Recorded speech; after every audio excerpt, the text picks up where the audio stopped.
solution. Discover the power of semaglutide and tirzepatide, the breakthrough GLP-1 medications that are transforming lives. You lose up to 15 pounds a month without feeling hungry or deprived. That's huge because it makes it easier for you to lose weight. And that's what we do. At Red Mountain, our doctors specialize in medical weight loss.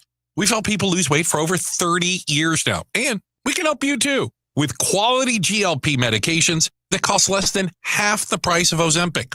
Visit us in person, online, or skip the doctor visits altogether, and we'll ship the medication direct to your door. For a limited time, you can save $100 on any GLP-1 program and get our lowest prices of the year. Find your weight loss solution and lose up to 15 pounds by this time next month at Red Mountain Weight Loss. Go to redmountainweightloss.com. That's redmountainweightloss.com. The savings are heating up at Mark Kia in Scottsdale. Right now, you can lease a brand new 2025 Kia K4 for just $169 a month for 24 months with just $19.99 due at signing. You heard right. A brand new 2025 Kia K4 for under $200 a month. Go to markkia.com and check out our current selection of inventory not affected by any future tariff changes. The name to remember, Mark Kia, Mark Kia. 10,000 mile per year lease. Payment plus tax title license and $998 doc fee. Offer expires April 30th, 2025.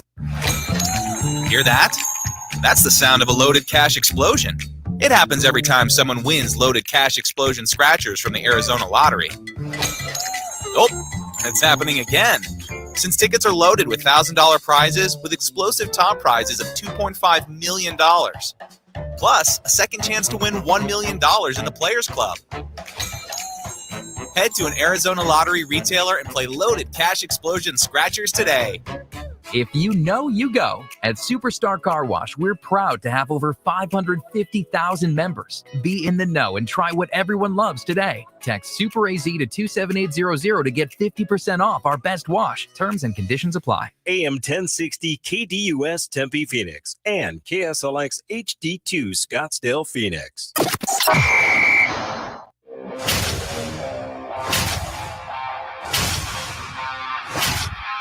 It's the lunch break.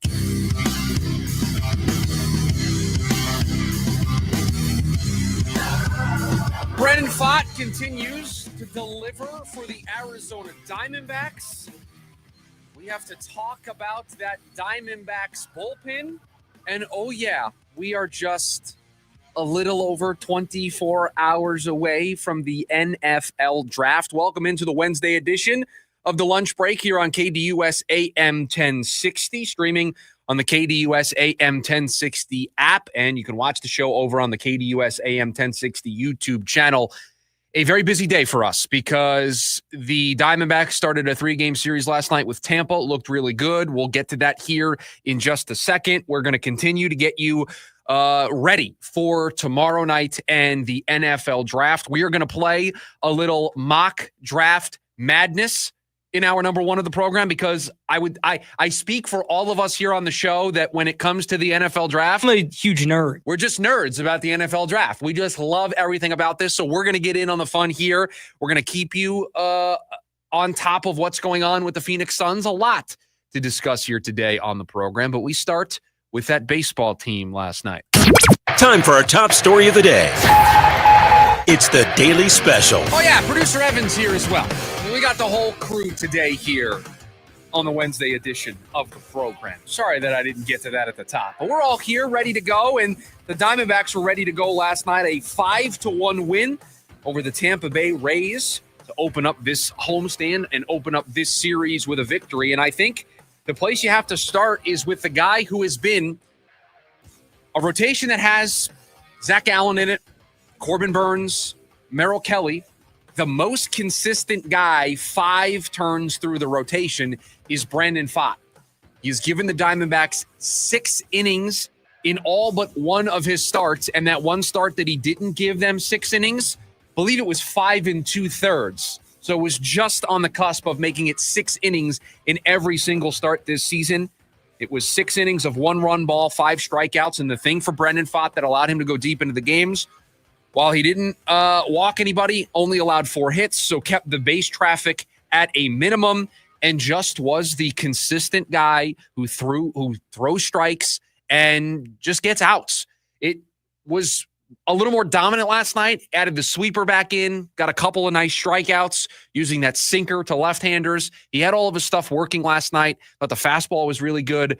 But at the end of the day, it's just about command. It's about throwing strikes. It's about trusting the defense behind you, letting them put it in play, and just getting yourself out of the limited trouble that you put yourself into. Where these pitchers are unable to go deep into games is because they have that one inning where they throw 20, 25, 30 pitches. They walk a couple of guys. The worst thing you can do, that 2-out walk, you're cruising. You got the first 2 guys out in relatively quick fashion, and then all of a sudden you have a 7, 8, 9 pitch at bat that leads to a 2-out walk, and now you're throwing more pitches in an inning that you should be out of. And now they're a little bit more stressful pitches. Well, when you go 6 innings, you don't walk anybody, you only allow 4 hits, that's you commanding the strike zone, that's you trusting your defense, that's throwing strikes, pouring it into the zone, and that's what Brandon Pfaadt has been doing so far this season. It is why we talked about it yesterday. Statistically, he is the best starter that the Diamondbacks have so far. Why? Because he's just been incredibly consistent. I don't think he's wowing us with any of his performances. We're not watching complete game shutouts or 8 innings where he's striking out 12. We're not seeing performances like that. But every 5th day, he takes the ball, he gives you 6 solid, he gives you a chance to win, and there is no real guessing about what Brandon Pfaadt is going to be. It is going to be 6 quality innings. That's exactly what they got last night. They also got a home run from Pavin Smith. He had a multi-hit game. Tim Tawa got involved with a home run himself, and the Diamondbacks scored enough. And trust me, everybody, I can hear you. I can hear everybody wanting to talk about the bullpen and what happened. Don't worry. We're going to get to that as well, because there is one bad thing that came out of this game, and it is what the heck is going on with this Diamondbacks bullpen. But a win, back in the win column, and it is because the most consistent pitcher for the Diamondbacks so far was on the mound last night. And it's impressive that it's coming from your 4th starter. Right. When your 4th starter, Yeah. you can say, hey, we count on him, and he seems to be, to this point this year, your stopper, for lack of better terms. Yep. And I don't know, just to have that at the back end of your rotation gives you confidence. These struggles with Corbin Burns, Merrill Kelly, and Zach Gallen that have kind of lingered in the beginning part of the season, they won't continue. Those guys will find it. Yeah. Knowing you have Pfaadt back there is definitely a confidence builder. Corbin Burns is supposed to be, I'll use your phrase, the stopper. Zach Gallen's supposed to be the stopper. Hey, we've lost 2 in a row. We don't lose 3 in a row because we have Corbin Burns. We don't lose 3 in a row because we have Zach Gallen. We don't lose 3 in a row because we have Merrill Kelly. Those are supposed to be the guys that make sure you don't have a lengthy losing streak. That's what good baseball teams, good pitching staffs are able to do. They have 1, 2, sometimes 3 stoppers to where we're not going to go on a lengthy 5, 6, 7 game losing streak. It's just not going to happen because we have those guys. And I think it's encouraging that the guy who has been the stopper so far for this team has been Brandon Pfaadt. It hasn't been Corbin Burns. It hasn't been Zach Gallen. It hasn't been Merrill Kelly. Although I thought Kelly pitched fine on Sunday before leaving with the cramps in the hamstring. But these guys, those 3 guys in particular, Kelly, Gallen, Burns, they're going to turn it around. They're going to find it. And when they do, I think the sky is the limit for this team. Now, maybe that's some wishful thinking, and we need to see them do it. We need to see them break out, but you paid Corbin Burns $210 million. You didn't do that on accident because he's a very good pitcher. You have Zach Gallen. You didn't trade him when he is a year away from free agency. Why? Because you think he's an ace. You think he's a guy that puts you over the top. And so it was really nice to see Brandon Pfaadt continue to be that stopper for the Diamondbacks and provide those 6 innings last night. Now, I will tell you, last night I was sitting on the couch watching the baseball game, and this was actually before the baseball game. And I saw a tweet from down in Reno of the lineup for the AAA affiliate of the Diamondbacks. And you know what I didn't see in the Reno lineup last night was Jordan Lawler. I didn't see Jordan Lawler's name on that lineup card. And all of a sudden, I kind of sat up in the chair and I'm like, okay, wait a second. Something happening here? Jordan Lawler not in the lineup. Now, I don't know why he wasn't in the lineup. I don't think we've heard why he wasn't in the lineup, but that happened before the game. So now I'm watching every Eugenio Suarez at bat with a critical eye. I'm seeing, are we making good contact? Are we making poor swing decisions? I am breaking down every single moment of a Eugenio Suarez at bat, because if you listen close, the Jordan Lawler watch is on, ladies and gentlemen. Yes, that's right. We are going to have the Law and Order. We are on Jordan Lawler watch here. I'm officially starting it today. April 23rd. So we're keeping an eye on what Jordan Lawler is doing. We're keeping an eye on what Eugenio Suarez is doing because you never know. Jordan Lawler could be here before you know it. Last night was the thing that put me over the top. Him not being in the lineup, and my immediate reaction was, oh, man, he might be coming up. That means we are Jordan Lawler watch begins today. How quickly after we both saw that did we send it to each other? I immediately texted you, and I was like, Jordan Lawler's not in the lineup? Dude, are we on to something here? But no, we didn't get an explanation after the game. I listened to Torrey's post game. I didn't hear anything there. There wasn't any official report from any of the people that covered the team on that. So maybe just a scheduled off day. But everybody involved's got to know that it just feels odd on a Tuesday. Well, and everybody involved has to know that at this point, anything involving Jordan Lawler, we're going to pay attention to. In the lineup, not in the lineup, where he's hitting in the lineup, what position that he's in. Like everything is just, we have a magnifying glass and we are paying very close attention because, listen, this offense is 4 people. I know Tim Tawa hit a home run last night. I know Gurriel had a sac fly, but if you look at the box score, a large majority of the hits came from the usual suspects. Smith, Naylor, Carroll, Perdomo. It came from the top 4 of the lineup. That is where most of their offense is coming from so far this season.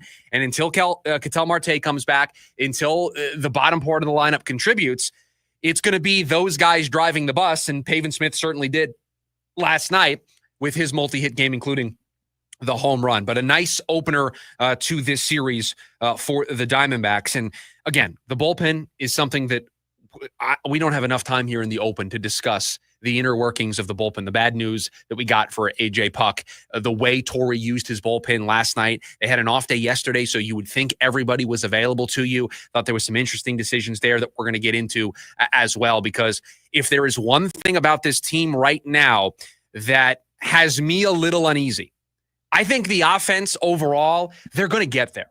Ketel Marte is going to come back. That's going to give them 5 guys that we trust in this lineup.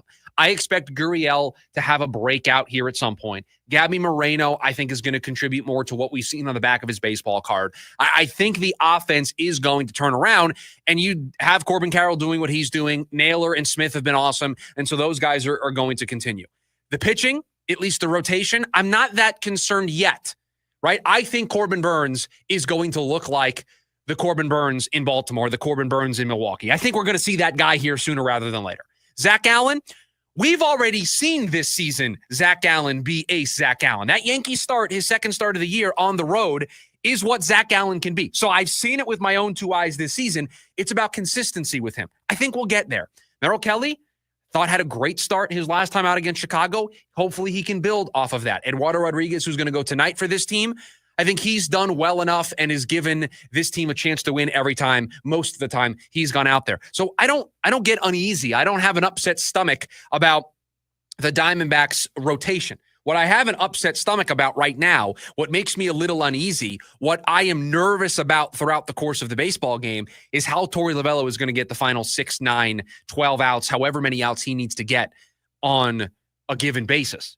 That's what has me most worried about this team. Last night, it wasn't a problem. They picked up those insurance runs late to take it out of being a save situation, although I found it very interesting who was warming up there for that save situation. We'll get to that here in a little bit. But the Diamondbacks, they start their home stand here with a win 5-1 to move to 14-9. And they take down a Rays team. And producer Evan asked me a question in the morning meeting. Are the Rays just okay, or do the Rays stink? I believe you said, do the Rays suck? I believe was the way that you phrased it in the morning meeting. And I believe we should reserve saying that a team sucks for teams like the White Sox, for teams like the Rockies. I think for a team like the Rays, we just say, they're all right. They're fine. They're meh. They're okay. When you have some redeeming qualities, I think you're okay. Right. And I think Junior Caminero is a redeeming quality. I think they got a couple guys. Yeah, right. And you know that even though you probably don't know everybody on the roster, they're the Rays. So guys are going to be better than you anticipate. Is there anything about the Rockies that's you care about, that you're interested in? No. Can anybody really hope Chris Bryant can turn around? Sure. I know Ezekiel Tovar's interesting. That's fair. Brendan Doyle's interesting. Oh, yes. You're just naming just a who's who of Colorado Rockies. Can anybody out there name 3 players on the Chicago White Sox? That's when you get into the territory of your record says you suck, and I will say you're a bad baseball team. I don't think the Rays are a bad baseball team. I think they're fine. They're meh. And when you are playing a fine, meh, all right baseball team, should take 2 out of 3 at a minimum. Yeah. Diamondbacks started that journey last night by taking the first game of this series. Want to hear from you? 480-864-1060. We've also got you on the KDUS AM 1060 YouTube channel with our live stream where you can share your thoughts as well. Speaking of the Diamondbacks, if you're listening on the KDUS AM 1060 app, you can listen for your chance to win 4 tickets to the Diamondbacks when they take on the Braves this weekend, Saturday, April 26th at Chase Field. And you're going to want to get to the game early to get a Diamondbacks replica jersey courtesy of Casino Arizona and Talking Stick Resort. The first 25,000 fans at the game will get one. Get your tickets at dbacks.com/SGT. We are officially on Jordan Lawler Watch. We've got mock draft madness coming later on in hour number 1. We're going to talk about the Phoenix Suns here. But when we come back, the Diamondbacks bullpen, it's got me feeling a little uneasy. It's a bit of a mess right now. Let's try to put it back together, perhaps. We'll do it next. The lunch break, KDUS AM 1060. Join in on the Sports Zoo on your ride home from work with Dave Rooster Bierstein. Join Rooster as he lays down what's happening around sports and makes it clear what's on his mind. Oh, my. Catch the day's craziest stories and some of the latest numbers from the sports books across the valley. The Sports Zoo with Dave Rooster Bierstein. Yeah, I think that's kind of a wild option. Weekdays, 5 to 6 p.m. on KDUS AM 1060 and on the KDUS 1060 app. Stevie Nicks.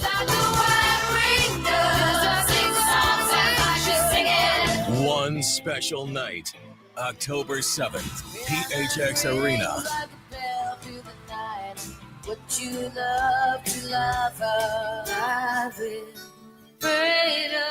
Tickets on sale now at livenation.com. Don't miss Stevie Nicks. Live at PHX Arena. It's the first day of the first grade, and she found a new best friend. It's a laid-back Sunday afternoon you wish would never end. The homemade taste of bluebell and good friends gathered round. The good old days are being made right now. Chocolate lovers are going absolutely bananas over our new Bluebell Banana Fudge. Rich milk chocolate ice cream swirled with a scrumptious banana-flavored ice cream. Your favorite banana fudge bar, now in a carton. The good old days are being made right now. The good old days are being made right now. Look for Bluebell ice cream at all Bashes and select AJ's Fine Foods. Every day, savings, energy efficiency, rebates. Every day at APS, you have ways to save energy and money. We know how important it is to keep your bill as low as possible. That's why we offer programs to help you manage your energy use. Schedule a home energy checkup for savings recommendations tailored to your home. Find rebates on smart thermostats. Compare your rate plan options and switch to the plan that would have saved you the most money. Find ways to save at aps.com/brighter. Jim Rome here with your Rome Report. When the NBA playoffs kicked off, all eyes here in Los Angeles were on the Lakers, justifiably. I mean, Nico Harrison and the Mavs did give Luka Doncic to LA midseason, and they played up all the way into the 3 seed, and the thinking was the Luka-LeBron duo was as dangerous as any in the league, and with an improved defense, a third option in Austin Reeves, and a bright young coach in J.J. Redick, they might be the ones to watch. After seeing Kawhi Leonard emerge from the dead Monday night and go off against the Nuggets, I'm not even sure the Lakers are the best team here in L.A. Yes, Golden State's got playoff Jimmy, but playoff Kawhi has actually won 2 rings, actually is a 2-time Finals MVP. And as long as that guy's out there, we might all be wasting our time watching the Lakers when we should be locked in on the Clippers. I'm Jim Rome. The basketball playoffs are here on Prize Picks, the best place to cash in on the action. The app is so simple to use. Just pick more or less on at least 2 players for a shot to win up to 2,000 times your cash. Download the Prize Picks app today. Use the code ROAM. Get $50 in bonus promo funds instantly when you play $5. That's code ROAM on Prize Picks to get $50 in bonus promo funds instantly when you play $5. Win or lose, you'll get the $50 bonus credit just for playing. It's guaranteed. Prize Picks. Run your game. You do have to be present in certain states. Visit prizepicks.com for restrictions and details. O'Reilly. Check engine, ABS, or maintenance light on? Take the guesswork out of your warning lights with O'Reilly Veriscan. The service is free and provides a report with solutions verified by ASE certified master technicians. And if you need help, we could recommend a shop for you. Ask for O'Reilly Veriscan today. O'Reilly Auto Parts. Hey listeners, Vince Delisio here. This week is JUCO Sports Week. Saturday morning we are live from Phoenix College's Hoy Stadium where the Hohokam Junior College Athletic Conference is hosting fall tryouts. We kick off our broadcast at 8 a.m. on Live 365, then move to AM 1060 at 9. You'll hear from football coaches from the Mustangs, Scorpions, Sidewinders, Pumas, and Hawks. It's the Varsity Sports Show, Saturday morning at 8 on Live 365, then from 9 to 11 a.m. on AM 1060, KDUS, Arizona.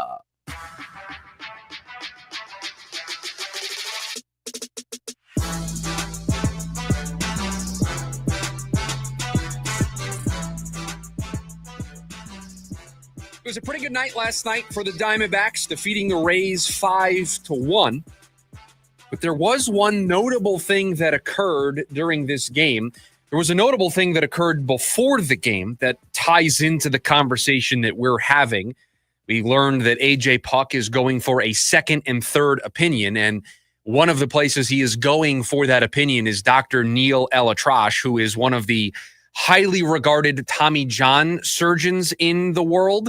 And anytime your favorite baseball team and a baseball player on your favorite baseball team meets with Dr. Neil ElAttrache, it was like back in the day going to see Dr. James Andrews. The bad news. Bad news when you're getting a second and third opinion and you're going to the guy who specializes in Tommy John surgery. Pretty much means writing's on the wall. It's not a great sign. I don't think that we're going to come out of this with A.J. Puk being like, oh, you know what? We went to Dr. Neil ElAttrache and he said everything's fine.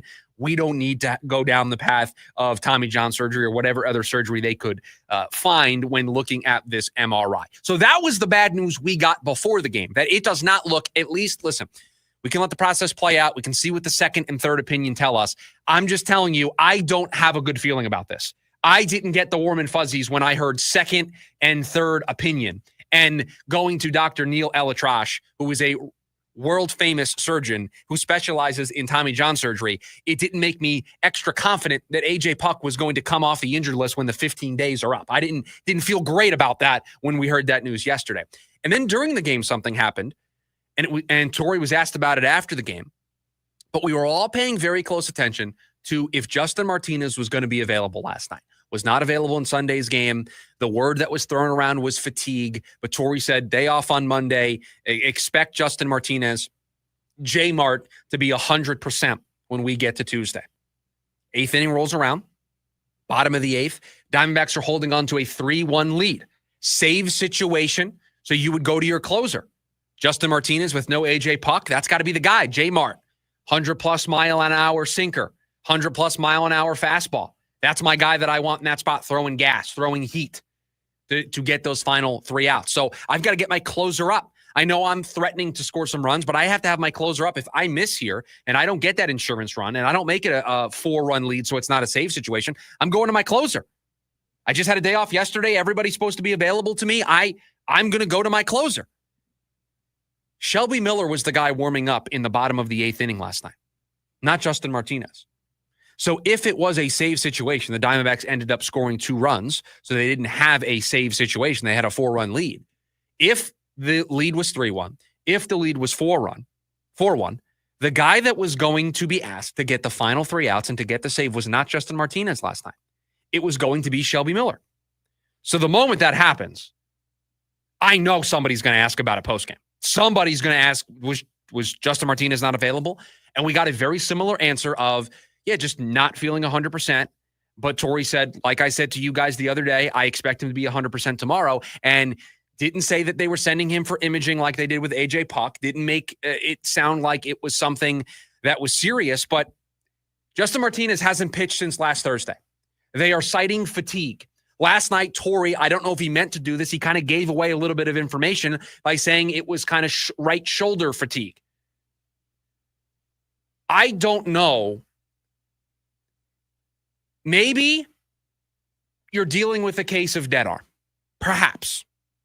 Perhaps you're dealing with a case of a guy that really, truly is just fatigued, and it's the early season, and the workload is increasing from the spring, and so he's just kind of fighting through it right now. There's a plateau that he's hitting, and he just has to break through that plateau. That's perhaps the case. But when a guy hasn't pitched in nearly a week, if he doesn't pitch tonight, it will be a week since the last time we saw Justin Martinez. And on top of that, almost had a save situation last night. He wasn't up ready to go. You're being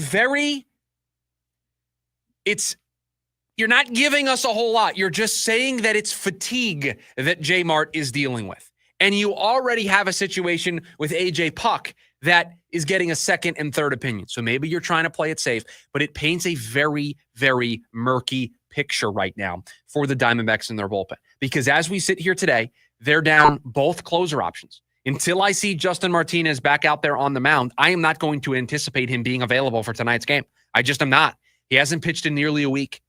Something is wrong. Something is amiss. Something feels off here with this taking this long. If you wanted to shut him down and give him some time, if he doesn't pitch tonight, it'll be 7 days. You could have put him on the 15-day IL, retroactive to his last appearance, and we would be halfway through at this point. He hasn't pitched in nearly a week. And so you're down your closer. You're down your top setup man. You sent down a bunch of guys. The Diamondbacks bullpen right now is a mess. It's a complete mess. And the weird thing about yesterday was that Torey said he was available in his pregame. He talked about him being available. And then he doesn't go to him in the ninth. And it's not one of those things where, it's not a safe situation. Of course, you didn't see Justin Martinez. One, Shelby Miller got up when it was a safe situation. Yep. And two, like you said, it's almost been a week. I've watched a lot of baseball in my life. Isn't this an area where, hey, even if it's not a safe situation, he hasn't pitched in a week, we're going to try and get our closer some work here. Right. If let's just take the fatigue thing off the table, right? If I had a closer who, because of the results of the game, we're getting blown out, or we're blowing out the other team, it's not truly a safe situation. At some point, you just try to get your closer work to keep them on some type of schedule. Now, you add in that he's fatigued. Okay, you want to give him a blow. We're not going to use him in a game where we're losing 6-2 right on Saturday. He was never available for Friday's game, fatigue or no fatigue. He had worked the previous 2 days. You're not going to, in the middle of April, have a guy go 3 days in a row. It's just not going to happen. So Friday was off the table. So he last pitched on Thursday. Friday, he was not available. Saturday, you would probably think was the first time that they could have used him again after him appearing in back-to-back games. They didn't because it wasn't a safe situation. Okay, no problem. Sunday, it's a close game. They don't use him. That raises the eyebrow a little bit, but you hear afterwards he's dealing with some fatigue. He's expected to be ready for Tuesday. All right, you're willing to give the benefit of the doubt. Gave him an extra day, off day on Monday. Tuesday, we should be ready to roll. Last night rolls around, and now Shelby Miller is the guy up in the bottom of the eighth. I'm sorry. I will give you the benefit of the doubt. I explained why Friday was not going to make sense for Justin Martinez. I'm fine with saying that he has some fatigue and you want to give him Saturday and Sunday. But at some point, it's more than just fatigue if he's not available. There's something else going wrong here. And perhaps the AJ Puk thing is making them err on just the extreme side of caution. Maybe that's what's going on here. But it's now Wednesday, and he hasn't pitched since last Thursday. And so I'm at the point right now that I'd have to look at the schedule to see if there's any off days coming up that would allow this to be the case. But you'd have to think that if he's 100%, you try to get him into the game regardless tonight. That you try to get him action regardless because he hasn't pitched in nearly a week. I just can't believe a situation where there's not something more serious where you wouldn't have your closer pitch in over a week. It just, even if you're up 10-1 tonight, I would like to see him come out. If he's 100%, I think I want to see him tonight. I do. And I'd have to look at the schedule to see if they have any other off days here coming up that would allow them to do this. Because you also want to save him for a potential save scenario down the road, because if he is fatigued, you don't want to use him tonight in a game that's 10-1 and then tomorrow not be able to use him in a close game because you really are trying to keep tabs on his fatigue. So you've got to be very careful here. But, man, at some point this week, I got to see him pitch. Like, I've got to see him sometime in this Tampa series. If you want me to take off the table that there's a serious injury and that we should be more concerned than we are, I've got to see him at some point. I've got to know that everything's okay, because right now, we were going to do this. I had this written up before the game yesterday. Before the game, and you can attest to this, producer Evan, you were in the show prep. I had a segment ready to go because the puck news broke before the game that he was getting a second and third opinion. And I was going to rework the bullpen. Justin Martinez was going to be the closer as long as the fatigue issues were in the past. I had that written down here. And then we were going to discuss who should be the setup guys. And I said Jalen Beeks should be setup option number 2. You should keep him in the role that you have him in right now as your lefty guy, your 6th or 7th inning guy. And I think Shelby Miller should be a very strong candidate to be your 8th inning guy. And I know they may want to use him for multiple innings, but right now I have to get to a point where Kevin Ginkel is back. I have to get to that point and not throw away my season because I give away games because my bullpen is shaky. And so Shelby Miller is best suited right now getting me 3 outs instead of every other day getting me 6, 7, 8 outs maybe. That's where Shelby Miller is better utilized right now as my setup option number 1. Now, the moment Kevin Ginkel is ready to go, you move it around. Shelby Miller goes back to being my multi-inning guy. Kevin Ginkel's my top setup option. Jalen Beeks is option number 2. I'll say this. That kid, Murillo, who was pitching last night, he threw some heat, 99, 100.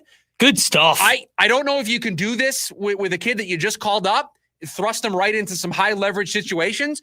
But if he continues to show that type of stuff in the environments that they give him, lower leverage stuff, you may want to add some high leverage opportunities to that kid's plate. Stuff is what matters at the big league level. You throw 99, 100, 101, man, that's unhittable. So somebody to keep an eye on. I don't have him in there right now, but somebody to keep an eye on if they are looking for candidates, especially if Justin Martinez has to take a stint on the injured list. 480-864-1060, the phone number. Also can hear from you on the KDUS AM 1060 YouTube live stream in the chat. When we come back, we are going to watch 32 teams play general manager tomorrow night and make their selections in the first round of the 2025 NFL draft.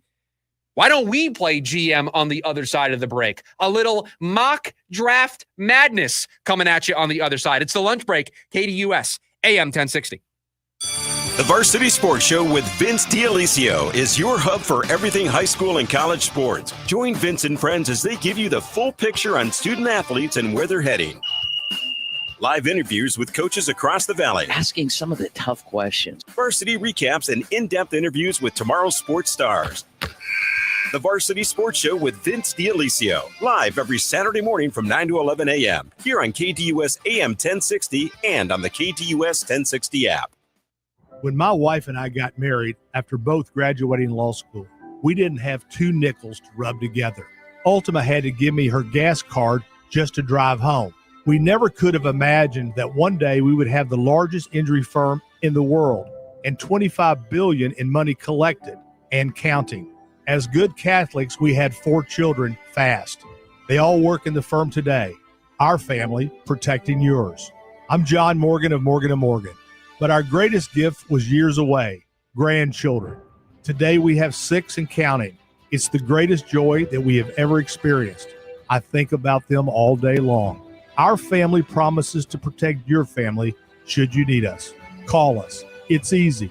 Visit forthepeople.com and make sure you hug your grandchildren. God's final gift to us. Morgan & Morgan, for the people. Injured? Dial Pound Law or visit forthepeople.com for an office near you. Pierce the Veil. I Can't Hear You World Tour 2025. Pierce the Veil, live in concert in Phoenix with Sleeping with Sirens and Beach Weather, live at Talking Stick Resort Amphitheater June 15th. Get tickets now at livenation.com. Part of the America First Credit Union Concert Series. Total Wireless is made to totally keep up with you. We have unlimited data that never slows you down, covered by the Verizon 5G network, and all for less than $30 a month when you get 4 lines. And the best part, we give you a free Samsung Galaxy A16 5G when you switch to the 5G Unlimited or 5G Plus Unlimited plan. Visit your local Total Wireless store today. Total Wireless, we're totally with you. Actual speeds may vary by location. For data management practices, see TotalWireless.com. At A1 Garage Door Service, we wouldn't be here without you. Hi, I'm Tommy Mello. During Customer Appreciation Month, we're giving back with special offers that you do not want to miss. Whether you're a loyal customer or trying us out for the first time, if you've never experienced A1, now's the perfect time to see why so many families trust A1. To all of our past, present, and future customers, thank you. A1Garage.com. A1 from day one. As a business owner, you wear a lot of hats. One minute you're ordering today's inventory, and the next you're planning tomorrow's expansion. It's complicated, but your business credit card should be simple.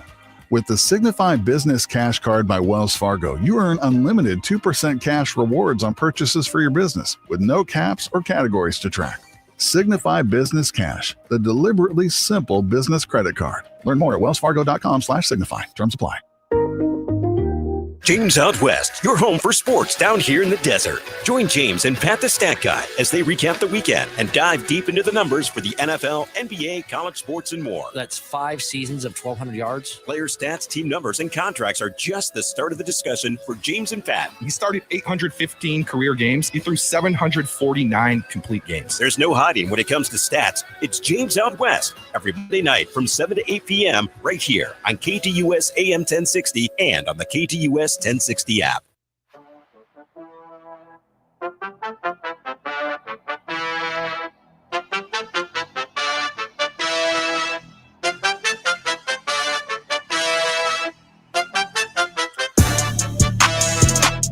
A little over 24 hours away from the 2025 NFL Draft.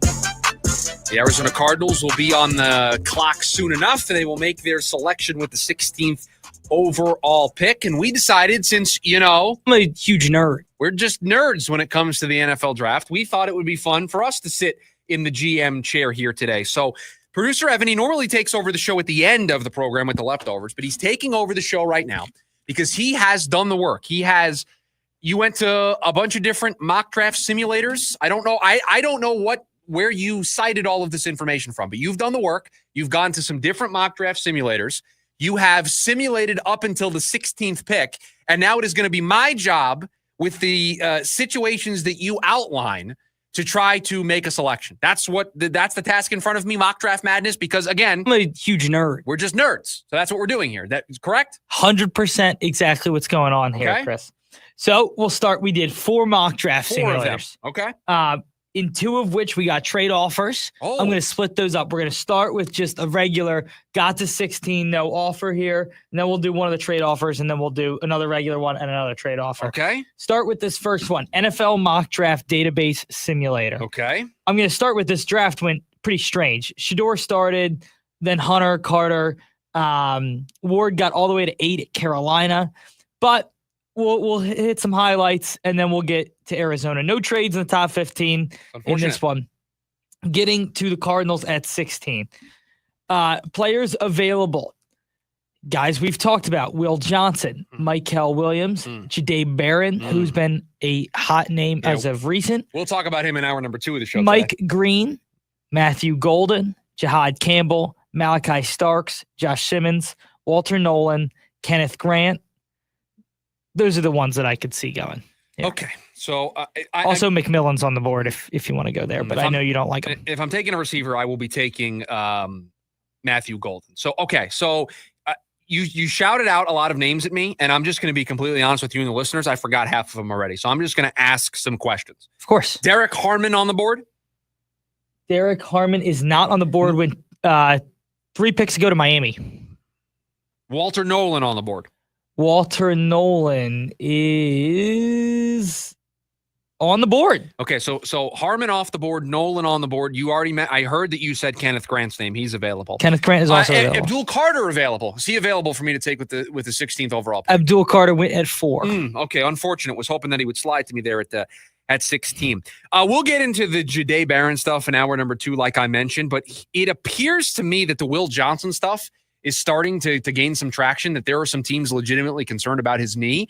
And so I can see a world where if a team wants to, just to give you some perspective, I'm looking at ESPN's best available board right now.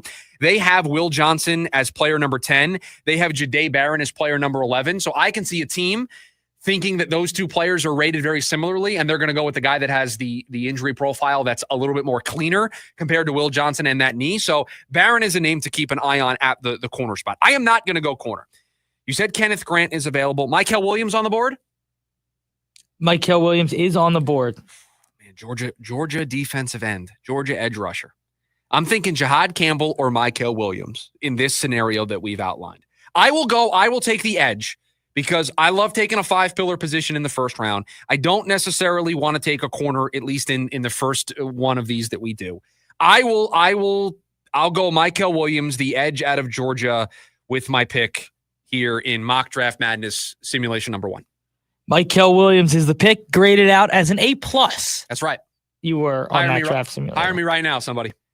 Okay, going into number 2, Pro Football Sport Report is this website I got. We got to 16. Okay. It's hard to tell you who's available because this big thing popped up that we have a trade offer. Okay.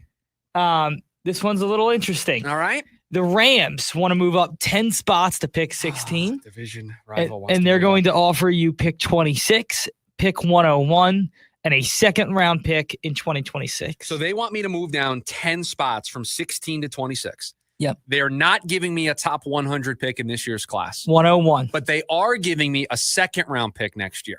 Yes. So I would forego getting a top 100 pick. And those who have been listening to this show in the ramp up to the draft know if I'm making a trade down, I want top 100 picks. I want more swings in the second and third round of this draft. I think that's the bare minimum. But the second-round pick next year is incredibly enticing. But I may shock you with this answer. I'm going to decline the trade. We are going to decline the trade. We're going to decline the trade. And I promise you right now that I will not take Mykel Williams in this simulation. Even if he's available, I will give us a different flavor. We have one more trade offer. Okay, so I'm not even done yet. The phones are just ringing. So you would be giving up pick 160 or pick 16 and 152 and receiving pick 38, 69, 77, and a New England second in 2026. All right, hold on a second. New England wants to come up from 38. So they want me to drop down 22 spots. So that would forego your first round pick. I'm not participating in the first round of the 2025 NFL draft, but I am getting pick 38, which is a top 40 pick. I am getting there was a whole bunch of just solid day 2 value. Pick 38, pick 69, pick 77, and a 2026 second. So I turn one top 20 pick into 3 top 75 picks or 3 top 80 picks. 3 top 80. 3 top 80 to go along with the. You also have pick 152 you'd be giving up as well. That's too far down. That's 22 spots. I'll tell you what though. If you're going to move down 22 spots, you're putting together a compelling offer for me to move down that far. Here's what I would rather do. I would rather move down from 16 to 26 and take the Rams offer and then see if the Patriots want to come up from 38 to 26 and trade down twice than to move down once to 38 right now. I wouldn't hate that. I don't think this simulator can do that. No, of course not. But you hear my philosophy of I want to move down. I can still reevaluate the board. If I don't like the way the board sits at 26, then okay, I'm now moving down another 12 spots. And in total, I've moved down the 22 spots that New England wants me to move down. But I did it my way, and I was able to keep some skin in the game in the first round just in case a player fell to me. But I will decline the offer from New England. Thank you, Elliot Wolf, but no thank you. Little Frank Sinatra reference in there, too. I liked that. Yeah. Players you have available here. Mykel Williams, I'm going to take him. No, I'm just kidding. You do have Mykel Williams.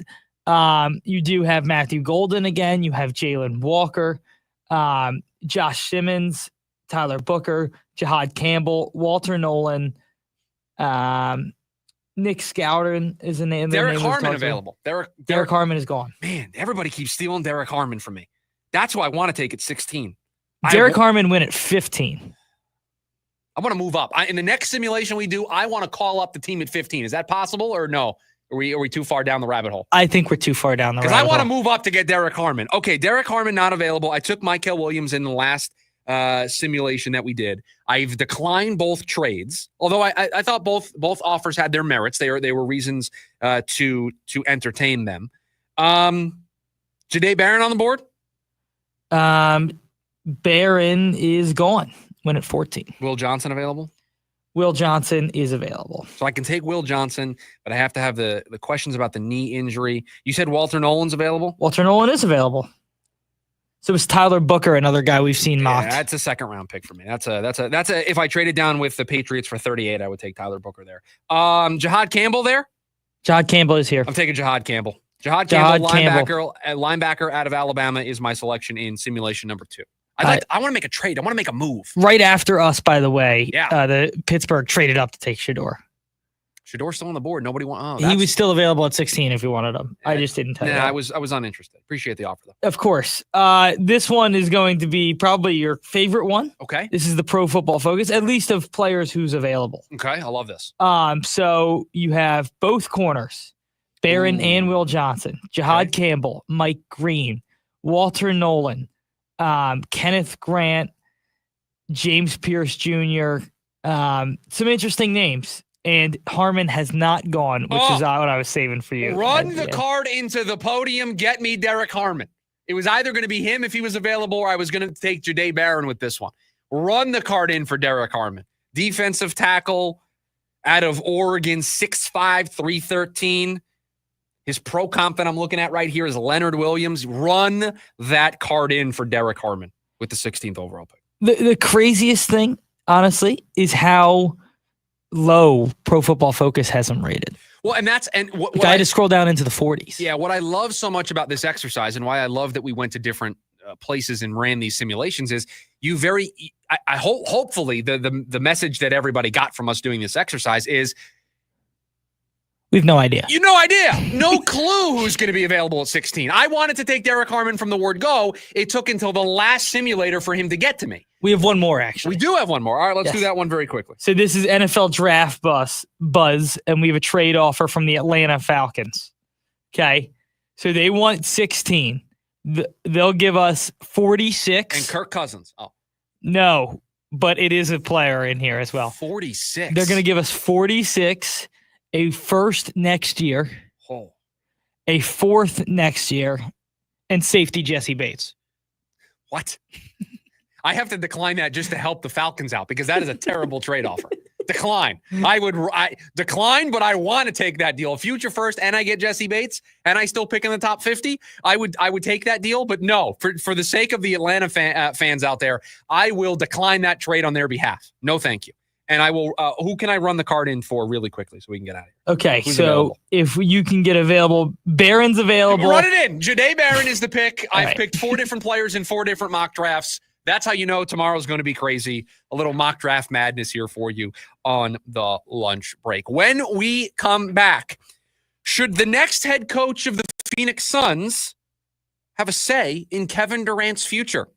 It's next on the lunch break. KDUS, AM 1060. Attention all clones. The Jim Rome Show is here for you every day here on KDUS AM 1060. Lots to get done. Welcome to the program. Listen in as Rome dives into the biggest sports headlines of the day. From final scores, player contracts and trades, team prospects, and even a spicy take or two. The Jim Rome Show, 1 to 4 p.m. every weekday here on KDUS AM 1060. That's the trick. Online at KDUS1060.com and on the KDUS 1060 app. As the old saying goes, size matters. At Morgan & Morgan, we have over 1,000 lawyers and nearly 6,000 people on staff. But at the core, this is and always has been a family business. Our family watching out for your family. Call us or email us 24 hours a day, 7 days a week, even on a Saturday or a Sunday. And if you ever have a problem, call our mom. Morgan & Morgan. For the people and your family. Injured? Dial #law or visit forthepeople.com for an office near you. Hey, Mike Barrow from Barrow's Pizza here. The way we see it, family isn't just a cherished thing, it's everything. For us, that starts with our Grandma Angelina's family recipes brought over from Sarconi, Italy, like our sweet and tangy pizza sauce, 100% real mozzarella, and our fresh dough made every morning. And because every Barrow's is family-owned, never franchised, we personally make sure the quality's there at every location. So stop in and give Barrow's Pizza a try. It's authentic food from our family to yours. Lincoln Park. From Zero World Tour 2025. Live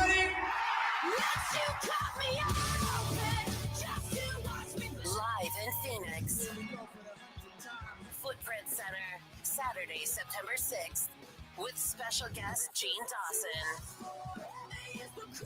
Get tickets now at livenation.com.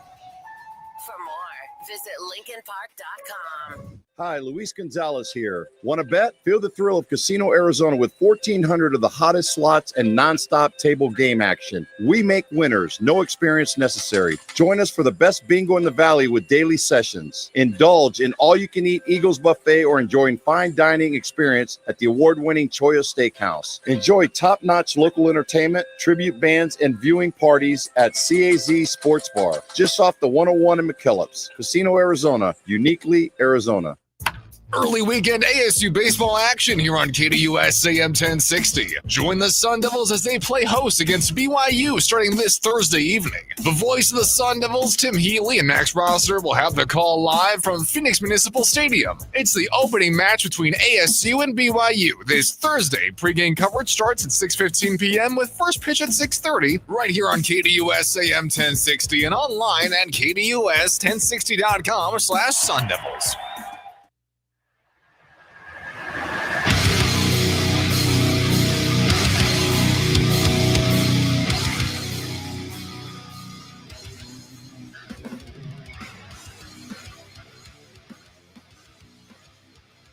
It may take us a little bit to find out who the next head coach of the Phoenix Suns is, but we will at some point have a new person that is on the bench making those in-game decisions for this basketball team. And before they get to those in-game decisions, they are going to have to make a pretty sizable decision about what this roster is going to look like. And that head coach is certainly going to have a say in the makeup of this roster moving forward.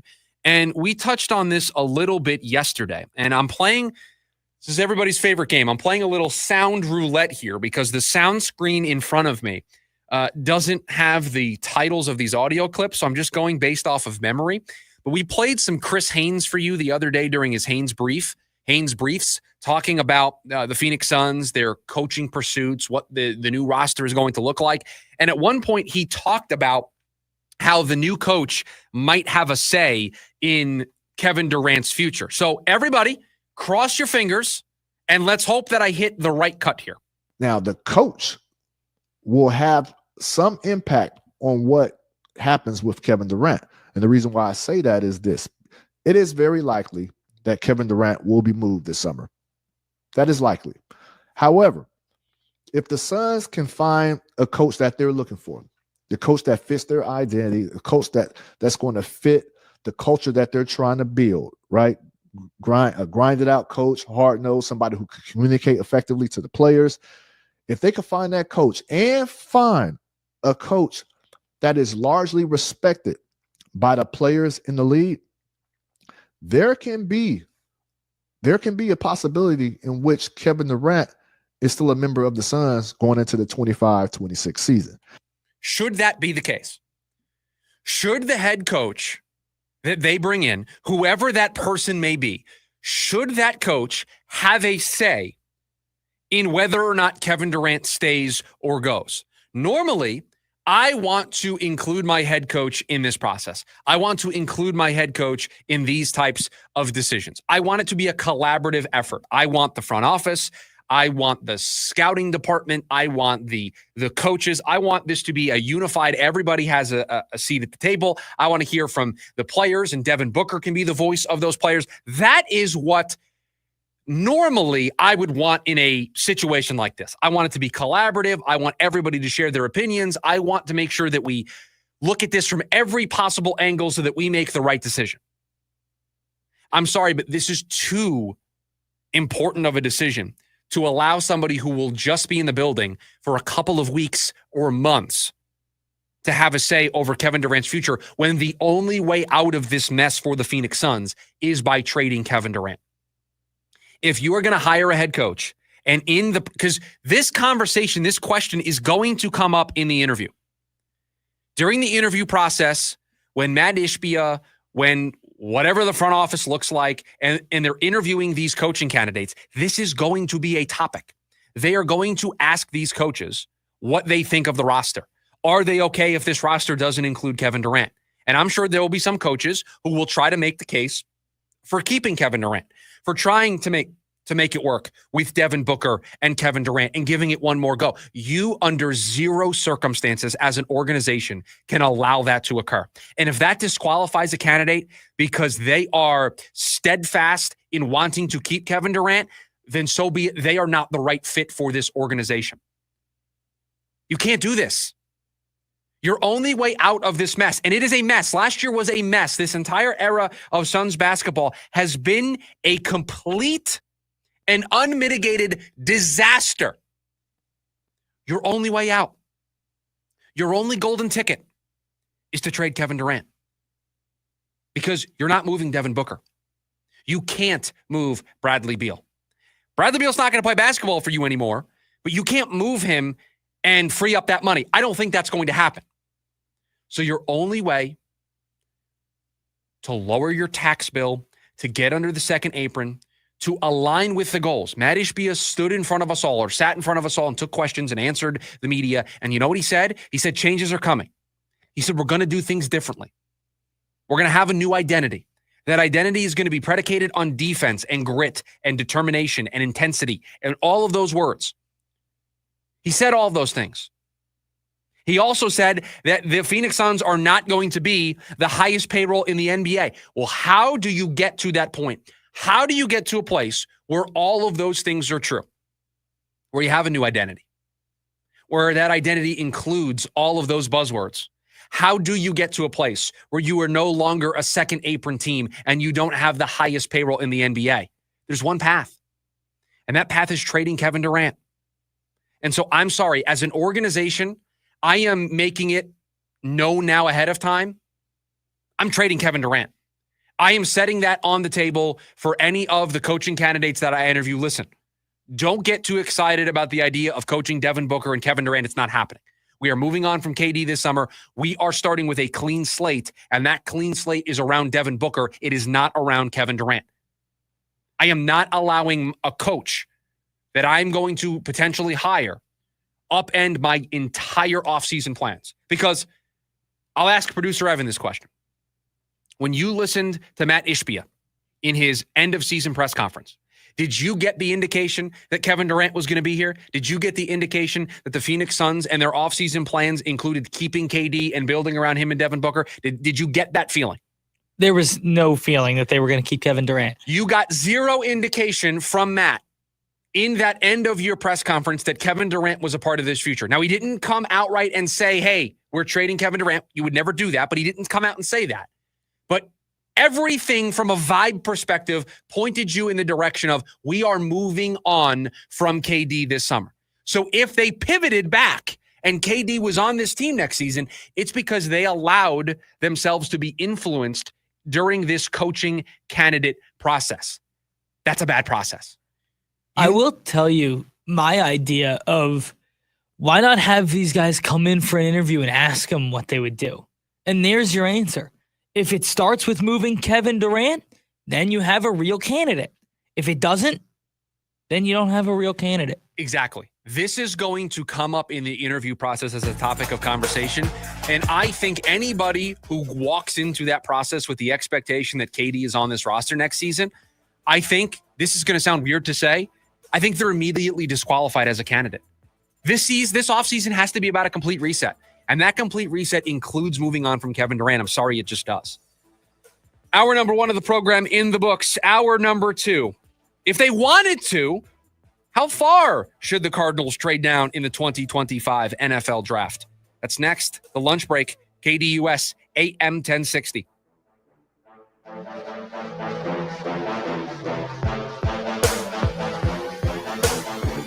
AM 1060 KDUS Tempe Phoenix and KSLX HD2 Scottsdale Phoenix. Phoenix, it's time for Saturday night soccer and dollar beer night. Phoenix Rising takes on San Antonio under the lights Saturday, April 26th at 7 p.m. And you know what that means. Dollar beer night is back. Enjoy 16-ounce Modelo for just $1 as Rising battles a Western Conference rival. Tickets start at just $15. Get yours now at phxrisingfc.com. Cold beer, fierce rivalry. Don't miss it. At Shane Company, we love a spring engagement. But you might be wondering, how do I find the perfect engagement ring? As a trusted family jeweler since 1929, we get asked this a lot. We have a wide selection of ring settings, like vintage designs with romantic details, floral settings inspired by nature, and classic styles with clean lines and sleek metals.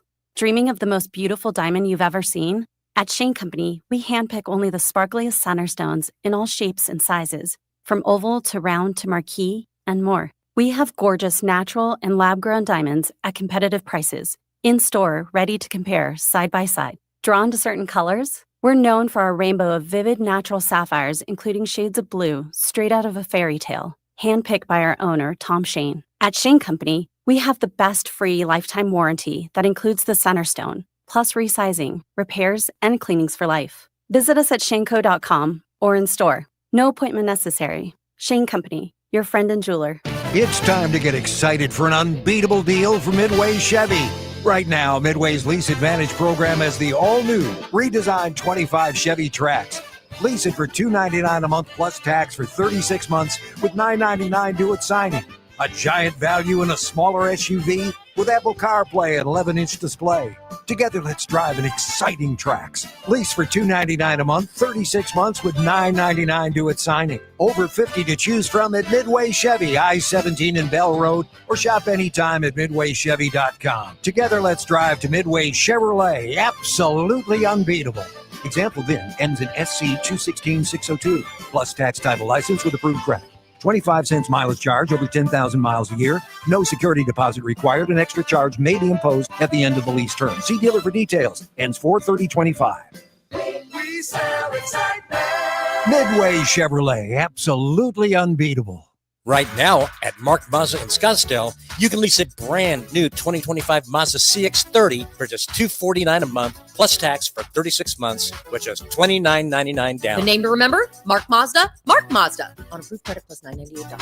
AM 1060 KDUS Tempe Phoenix and KSLX HD2 Scottsdale Phoenix.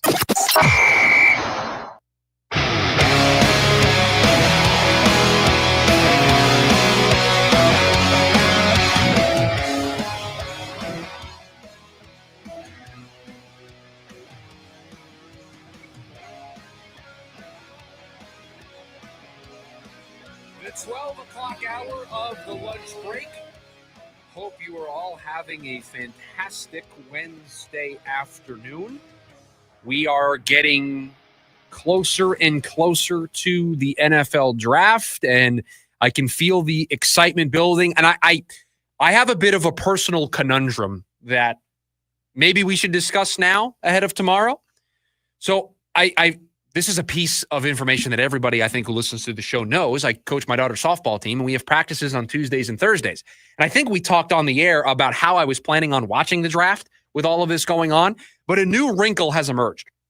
So we had some of our games get rained out last weekend because of the weather that came in Friday night into Saturday morning. And so we now have a playoff game tomorrow night. So I have, as a coach, a playoff softball game right in the middle of the NFL draft. Playoffs? Yeah, playoffs in April. Round one, opening round of the playoffs.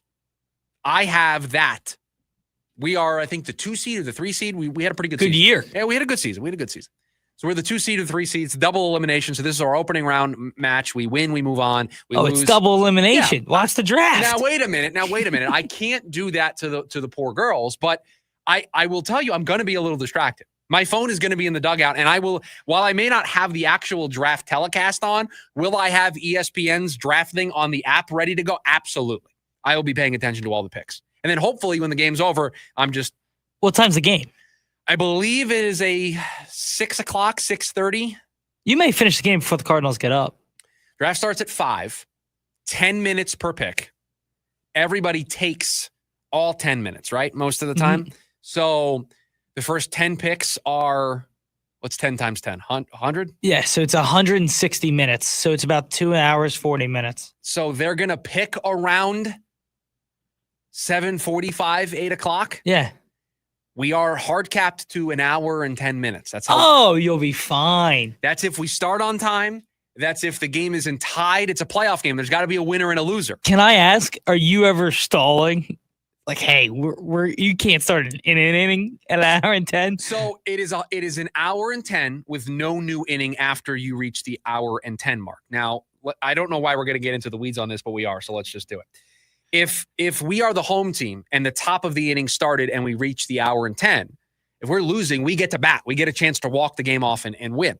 If we are on the road and we take the lead, then the other team gets a chance to bat, obviously. But if we go up and we don't score enough runs to take the lead or to tie the game or whatever, then the game's just going to end. The other team's not going to bat, just like you would in regular baseball and softball. Do I ever stall? There was, I will admit, there was a moment a couple of weeks ago where the time was questionable, and I could tell that we were getting to the place where a new inning would start and we would have to complete it, and we were winning. We were winning, so it wasn't like I was doing this to try to get another chance to at bat. We were winning, and I didn't want to play another inning because that's just going to take up a whole bunch of time, and we had another game to play. So I was like checking the watch, and I was getting ready to run out of an inning to like get the last out so the new inning didn't start. I was ready to do whatever. It ended up, the game got called before then, so we were fine. But yeah, sometimes you pay attention to the clock. Yeah. You have to. This is serious stuff. These girls want to win. I was going to say, it's part of coaching. Right. These girls want to win. I don't want to deny them that ability to win. And as a coach, it is my job to... It's in the rule book. Right. Period. I got to do what I got to do. Love it. So I don't know when or where I will be consuming the 16th overall pick for the Arizona Cardinals. Perhaps I am hoping that the topic of this segment, the Cardinals trading down, comes to fruition so that I have a little bit more wiggle room to be able to watch them make their pick. But where, if they are going to trade down, should they end up wanting to get to? We, in hour number 1, played a little mock draft madness, and there was an offer from the Rams from one of the simulations that we did that asked us to move down to 26. The Patriots wanted us to move down 22 spots to 38. The Falcons wanted us to move all the way down to 46 in one simulation. So there's a wide range of outcomes. I saw a mock draft or a story on PFF, I think it was yesterday, of one trade that every team should consider during the NFL draft. And it had the Cardinals moving down, I believe it was 9 spots. They had them moving down in the draft, and they picked up a pick inside the top 100. This PFF story, one trade every team should consider, had the Cardinals moving down 9 spots with Houston. So going from 16 to 25 and picking up 89, so a pick inside the top 100, and then a 2026 third rounder. Is 9 spots too far? Where is the sweet spot? Well, the sweet spot is going to directly depend on the Cardinals' individual big board. And it is going to directly be a result of when they get on the clock at 16, how many players do they love at that spot? If it's just one player, I don't think they're trading down unless it is a massive overpay. And I don't know if that offer that PFF put out there of 89 and a third round pick next year is an overpay that would make me want to move down 9 spots. Personally, I would want way more to move down nearly 10 spots in the NFL draft. I know the sweet spot in this draft is round 2, round 3. The meat of day 2 of the draft is where everybody kind of wants to end up. And so there is some jockeying there after probably around pick 20. I get all that. But if I'm going to move down that many spots, you got to make it worth my while. And just one additional day 2 pick. We've talked about going from 6 picks to 8 picks or 9 picks. This would be 6 picks to 7 picks. I don't think that's enough for me to move down 9 spots. Now, if I get on the board at 16 and I love, and when I say love, I mean capital letters, they have top 10 grades, they have gold stars next to their name because they're just can't miss prospects in your book. If you have 9 guys that fit into that bucket, then you move down 9 spots. If you have 6 guys in that bucket, then you're comfortable moving down 6 spots. If you have 3 guys in that bucket, maybe you're only comfortable moving down 3 spots or 2 spots to make sure you definitely get one of those guys. But if you don't have the gold star, the top 10 grade on enough guys, the Cardinals are not going to move down as much as we may want them to, as much as there is a desire amongst all of us for this team to acquire more picks. If the value isn't there, or if the board plays out in a way where they don't have any first round grades when they get on the board, see, that's the little secret. There's going to be 32 picks tomorrow night.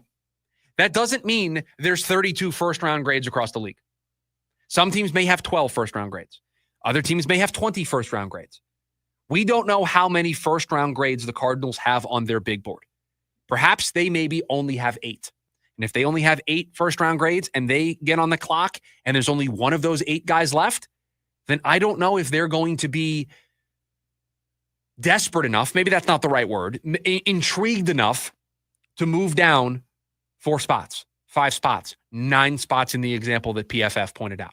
I want the Cardinals to trade down more than anybody. It is my ideal outcome tomorrow night. Move down, add at least 1 day 2 pick to your arsenal. Hopefully you can add 2 picks inside the top 100, 125, and reset, reevaluate the board, add more ammunition in the meat of this draft on day 2, rounds 2, 3, 4, and then reset, and then maybe do it again when you're on the clock a few picks later. That's hopefully what this team does. It's what I want them to do to get more swings. This is not a team that is perfect and doesn't have to get out of this draft with talent. There are areas they need to upgrade.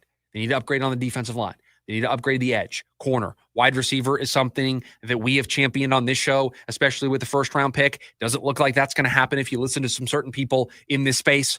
That wide receiver is off the board. Okay. I worry what you're going to be able to get if you pass on a wide receiver in the first round, but we'll see if I'm right or if their bet of not taking a wide receiver in the first round for a second straight year is correct. We'll see whose gamble pays off more, who is correct in that bet on what wide receiver talent is there on day 2. Maybe they're right. Maybe the board's going to look a little bit better for them than I think it's going to look. But trading down, it obviously requires a dance partner, but it also requires you to feel comfortable with where you end up. That there are enough players that you like that you can move down, let the board settle, and you're still going to get one of your guys. And so this all goes back to the big board that is up in the war room for the Arizona Cardinals and just how many first-round grades they've given out. And not just how many first-round grades they've given out, but how many top-end first-round grades have they given out. That is the secret sauce to all of this. And that is where it gets a little bit on the... I'm a huge nerd. It gets a little bit on the nerdy side when you're discussing top 10 grades over first-round grades and, back half of the first-round grades versus early second-round grades. I'm a huge nerd. It gets a little nerdy. You're a little bit in the weeds, but that's what we do here on this show.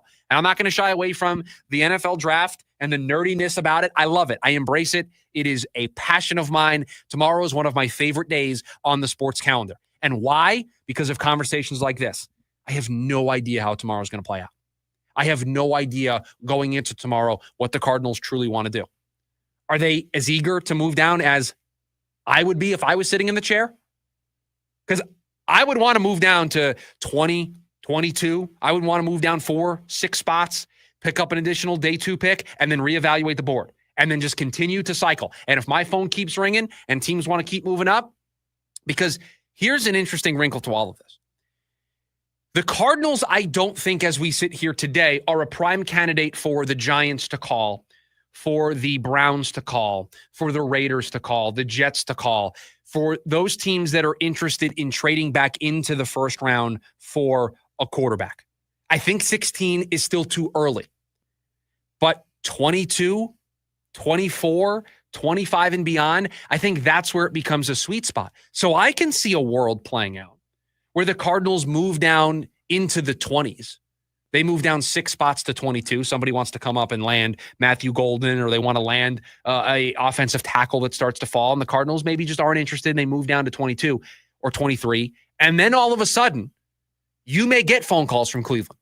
You may get phone calls from New York. You may get phone calls from Vegas. You may get phone calls from those quarterback-needy teams that want to get back into the first round because Shedeur Sanders is falling, or they want to land Jackson Dart, or they want to land Tyler Shuck or Jalen Milroe. They want to get that fifth-year option. They want to jump ahead of everybody and not worry overnight if those guys are going to be there when round 2 starts. You can't do that at 16. I think you can entertain those offers at 22, 24. So it could be a world where you trade down twice, and because the team's moving up for a quarterback, you get that quarterback tax. You get that quarterback premium a little bit. You get to charge just a little bit more because, hey, you're coming up to get your quarterback who you think your franchise guy is. Yeah, it's going to cost you a little bit more to do that. I don't think that's the case at 16. It becomes the case the further outside of the top 20 the Cardinals get. Now, predicting 2 trade downs feels a little ambitious on my part, but that's the world where that can play out. So I think if they're going to move back, if that is something that they truly are interested in seeking out on draft night, I think anywhere from 19 to 24 is the sweet spot. Anywhere from 3 to 8 spots is probably where you want to land, because you probably then feel comfortable with the way that your board settles. But could I see a world where they just stay and make a selection? Absolutely. If it was me, I'd be getting more picks because I've only got 6 of them, and I don't have a fully complete roster. I got holes on this roster that I need to address. 480-864-1060 is the phone number if you want to join the conversation here today on the show. We've also got you over on the KDUS AM 1060 YouTube channel. You can join the live stream and be involved in the live chat over there. When we come back, is it too early to talk about reinforcements for the Diamondbacks? That's next. The lunch break, KDUS AM 1060. Ready to tackle each morning with the best sports information coming at you? I'm going to take a logical approach. Get that weekday mornings on KDUS AM 1060 from 6 to 9 a.m. with the Dan Patrick Show. Dan Patrick, the Danettes, sports icons, sports legends, celebrities, poll questions. The Dan Patrick Show has it all. It's a crapshoot. Be sure to lock your dials to AM 1060 or 100.7 HD2 from 6 to 9 a.m. Mornings just got better. This story is about us. Breaking news, and this one is almost unbelievable. Yeah, it's all about new customers at Bet365 because they get $150 in bonus bets when they bet $5, win or lose. And even better, bonus bets can be used on the spread, totals, and player props. There you have it. Bet $5 to get $150 in bonus bets, win or lose. And see why. It's never ordinary at Bet365. 21 plus only. Must be physically located in Arizona. Gambling problem? Call 1-800-NEXT-STEP or text NEXT STEP to 53342. T&Cs apply. Hosier presents the Unreal Unearthed Tour 2025, live in Phoenix. Talking Stick Resort Amphitheater, October 7th. With special guest, Amble. Get tickets now at livenation.com. The #1 album, Unreal Unearthed, is available everywhere. For more, visit hosier.com. At Uline, the prevailing opinion is, if you don't live it, you don't believe it. The people at Uline believe in hard work, and they live it by being there 24/7 to answer your call, having 41,000 items in stock, and offering same-day shipping from 12 locations across North America. Business owners, sellers, buyers, shippers, and packers believe it. Uline is the hard-working, dependable source for your shipping and industrial supplies. Visit uline.com. DQ presents Picture this. Picture your favorite DQ treat. Is it a blizzard treat? Maybe a cone? Are you feeling a shake? Could be a dilly bar kind of day. Or a peanut buster parfait. I'll wait for you to pick. Okay, now picture your favorite treat right where it belongs. In your hand. Or your car cup holder. Your bike basket. Or your special treat fanny pack. Wherever it is, stop picturing it and get your real hands on a real DQ treat today. Only at DQ. Happy tastes good.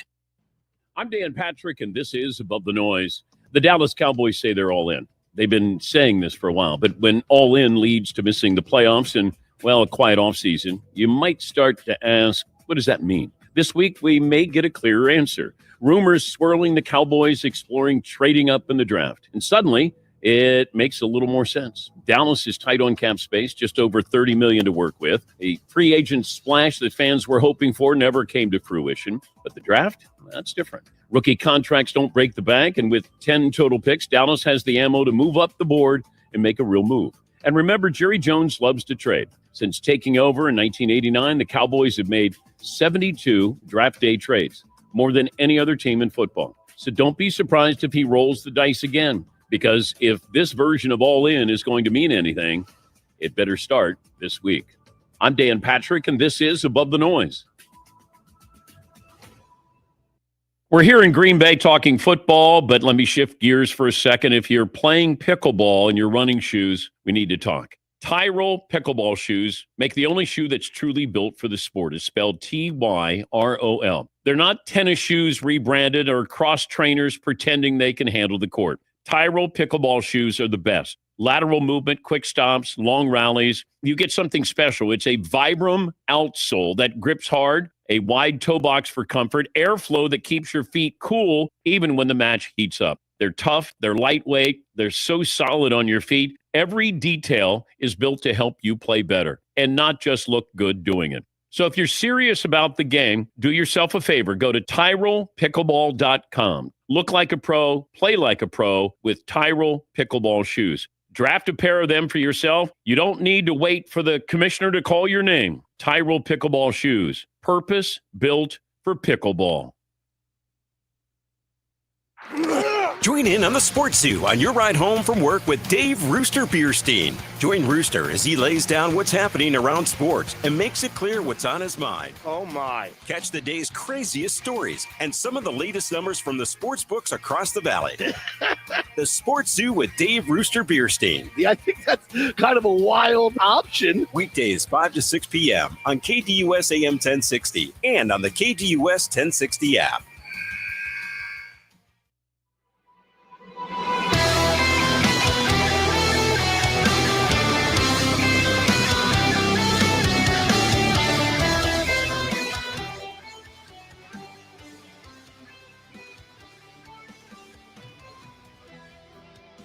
The Diamondbacks picked up a win last night, 5-1 in their series opener against the Rays. They're back at it tonight. Eduardo Rodriguez on the mound. They'll go for the series win. And the big topic of conversation for us today is the status of the Diamondbacks bullpen. AJ Puk going for a second opinion on his elbow inflammation. That has bad news written all over it. You only get a second or a third opinion when you don't like the first opinion, right?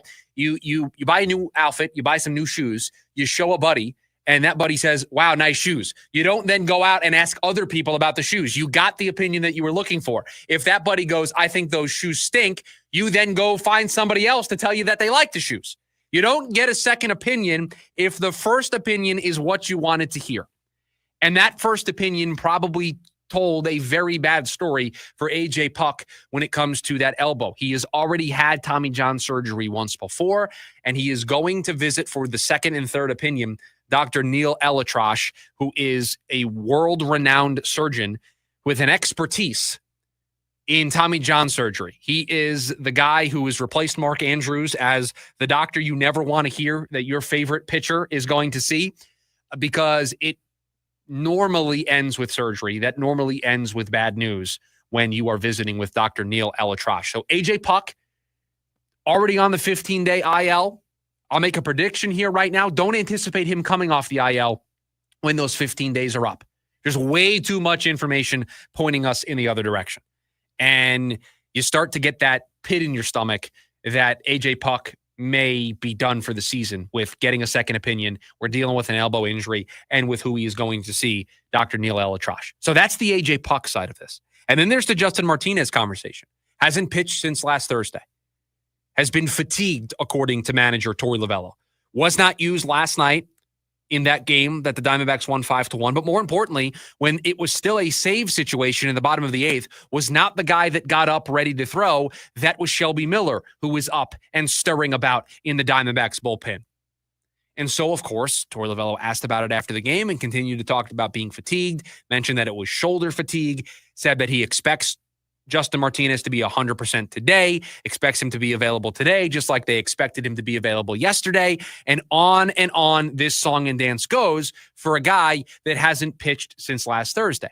Now, that feels like a long time. It's going to nearly be a week. If he doesn't pitch tomorrow, it will be a week. It's nearly a week now. He didn't pitch last Friday. We understood that. It would have been 3 days in a row. That doesn't make a whole lot of sense. Saturday was a game that they were losing, and so with how much he has been pitching as of late, you could understand giving him that day. Sunday was an interesting one.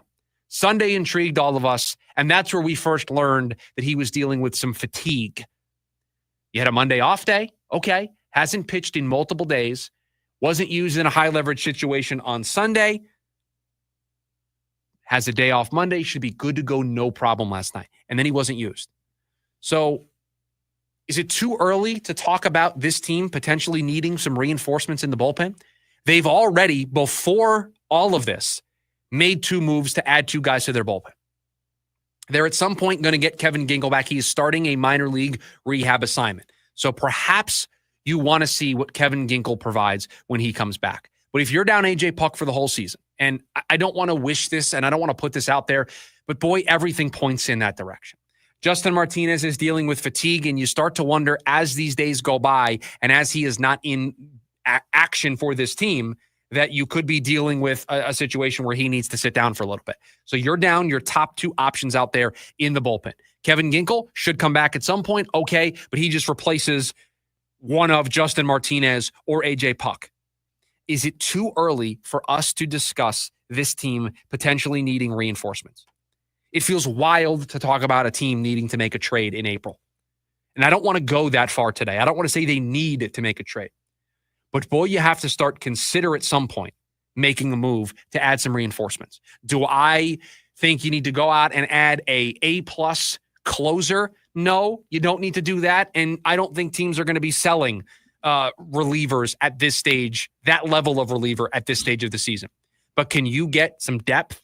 Can you give yourself additional options? Because you're kind of tapping into your depth right now with Ginkel out, with Graveman out, with Puk now injured, with Mantiply and Jarvis not pitching well at the big league level. You are testing your depth already. You are already putting that under a microscope. And so at some point, you are going to run out of internal options and you're going to have to look externally. And if it happens a little quicker than normally you would anticipate, then so be it. Because you can't afford to try to hope that everybody comes back and is healthy and hope that Kevin Ginkel and Kendall Graveman and Jarvis comes back and Mantiply comes back and contributes. Because if you allow your bullpen to be something that sidetracks your season, you're going to be out of it when June rolls around. You're going to be out of it when July rolls around, when the trade deadline season opens up and you're able to make meaningful moves. You might have to be ahead of the curve a little bit. That's scary to say, but this division is so good. And it's going to be good all season long that you can't afford to fall too far back, because at some point, I don't care how good you are. I don't care how good your starting pitching is going to be. I don't care how good your offense is. At some point, you are going to be too far behind the Dodgers, too far behind the Padres, too far behind the Giants to catch up in a meaningful way. It's what you said. You don't need an A+ arm, but they certainly need depth. And listen, who knows what this bullpen could look like in a week's time with Puk's second opinion and with what could happen with everything with J-Mart. This thing could go south pretty quickly, and it's about getting depth. And that's why we've seen them make changes and make some moves with their minor league system and bringing people up, sending people down. But I wouldn't mind a veteran. If you wanted to wait until Kevin Ginkel comes back, until Kendall Graveman, who they said on the broadcast last night is about a week behind Ginkel in being able to be up and contribute to the big league level, if you want to wait to see that process through, so be it. But after that, I think you're risking it a little bit if you allow this to continue to be a problem. Now, maybe Justin Martinez is fine. This is just some dead arm. It's just some early season fatigue. And this is a footnote that we forget about. A.J. Puk, again, I don't know how much you can expect him to contribute the rest of the season. That second opinion just scares me, just concerns me. So if Justin Martinez comes back, Shelby Miller's been awesome. Jalen Beeks has been awesome. You add Kevin Ginkel, you add Kendall Graveman. Okay. You don't need to panic. You don't need to rush and make a move. But if this Martinez stuff continues to linger, if Ginkel comes up and struggles, if Kendall Graveman comes up and struggles, at some point, you are going to run out of options. And really good organizations that are forward-thinking and don't just wait until June or July to start these conversations, they're keeping an eye on the rest of the league. They're keeping an eye on a middle reliever that they really like, who their analytics and their data tells us might be a good trade target for them. Or they'll look at the waiver wire to see who gets cut and DFA'd from other teams, and they may take on somebody as a reclamation project that they think they can make a couple of tweaks, and they'll turn that guy into a solid reliever for them. Do I think that point is today? No. I don't think you need to panic and rush out and make a panic trade today. But could I see us in the middle of May if this bullpen continues to struggle and this bullpen has guys that are hurt and the injury list continues to pile up with relievers? At some point, you're not going to have a choice. You're going to have to make a move in May or your season's going to slide. And this team's too talented across the board with how much they've invested in their pitching, with how much they've invested in their offense to not address their bullpen and just hope that it pans out, hope that it turns a corner. So the pathway here is hope that Justin Martinez is okay, that this is just a fatigue thing, and he comes back and he slides right back into that closer spot that is basically going to be his. And you've got Shelby Miller, who's been excellent. I think he's your setup man right now. I think Jalen Beeks is your backup setup man option. And then when Ginkel comes back, I think he enters the fray for the setup conversation. Probably would be option number one, your eighth inning guy to set up for Justin Martinez. And I'll tell you what, I said this in hour number one. I'll say it again here in hour number two. Murillo, who pitched last night for the Diamondbacks in the ninth inning, had some electric stuff. 99. I think he hit triple digits a couple of times in that outing. Those are the types of guys that can come out of nowhere, but can play a very important role. So perhaps right now he's just a low leverage relief option. But if he continues to thrive, you can add more to his plate.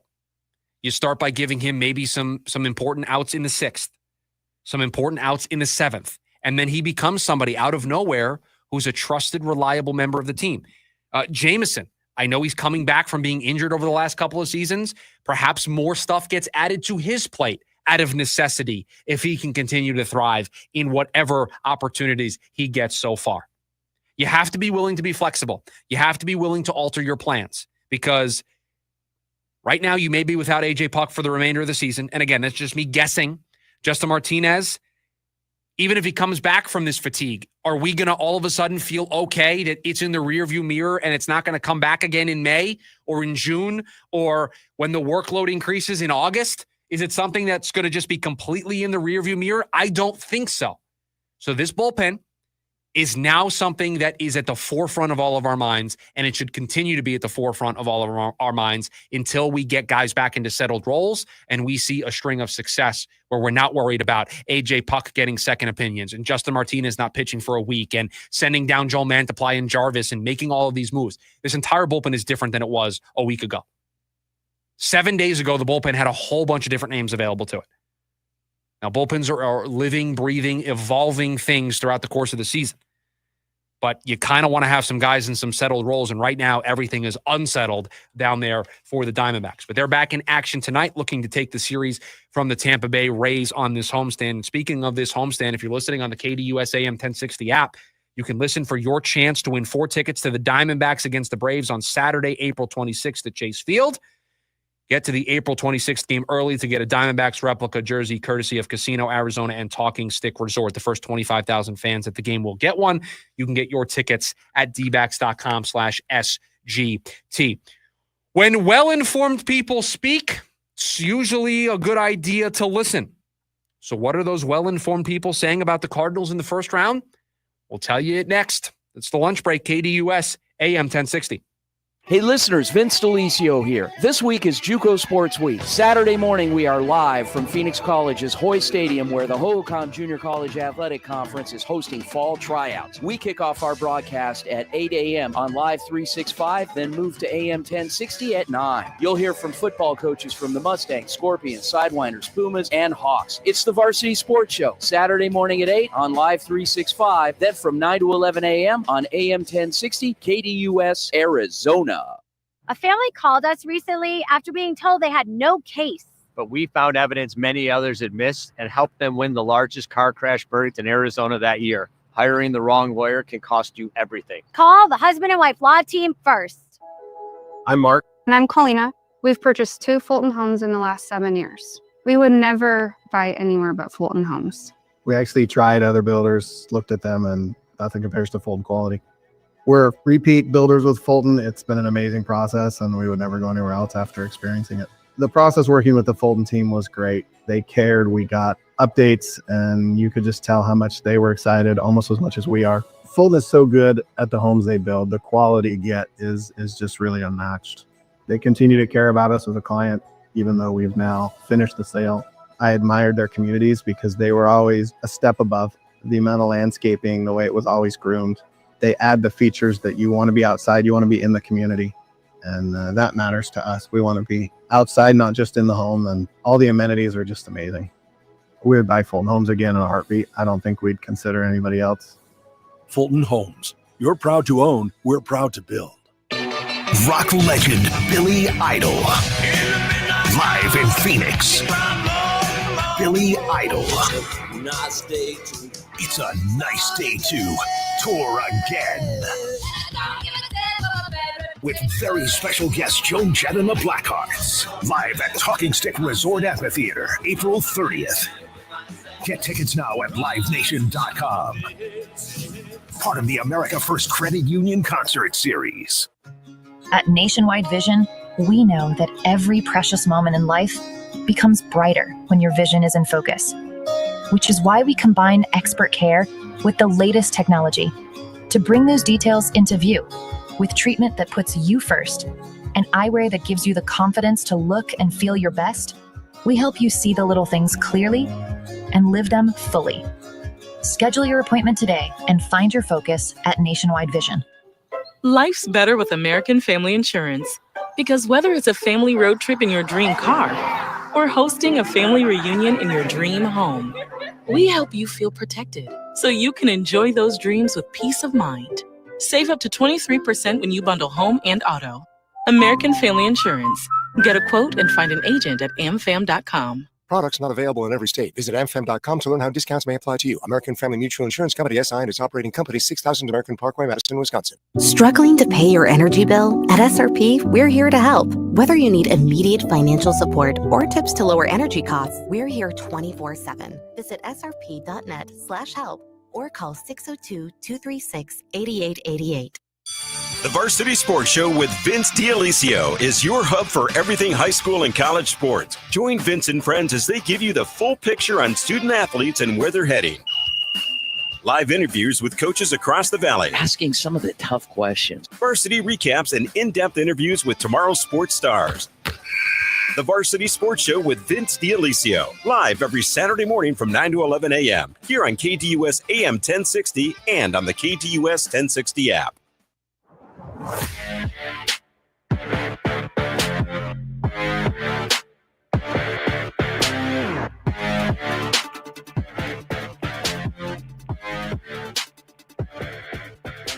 This is the dream week for NFL insiders to just share all of the information that they have been hearing throughout this draft process to help add to the chaos that is going to play out tomorrow night in Green Bay. I got a first look. I don't know, Producer Evan, if you've seen some of the pictures of what the stage looks like, what the green room looks like. I think it's got a really cool feel, Green Bay being the host of the draft this year. I haven't seen any of it. It's cool. I think it's a really cool look.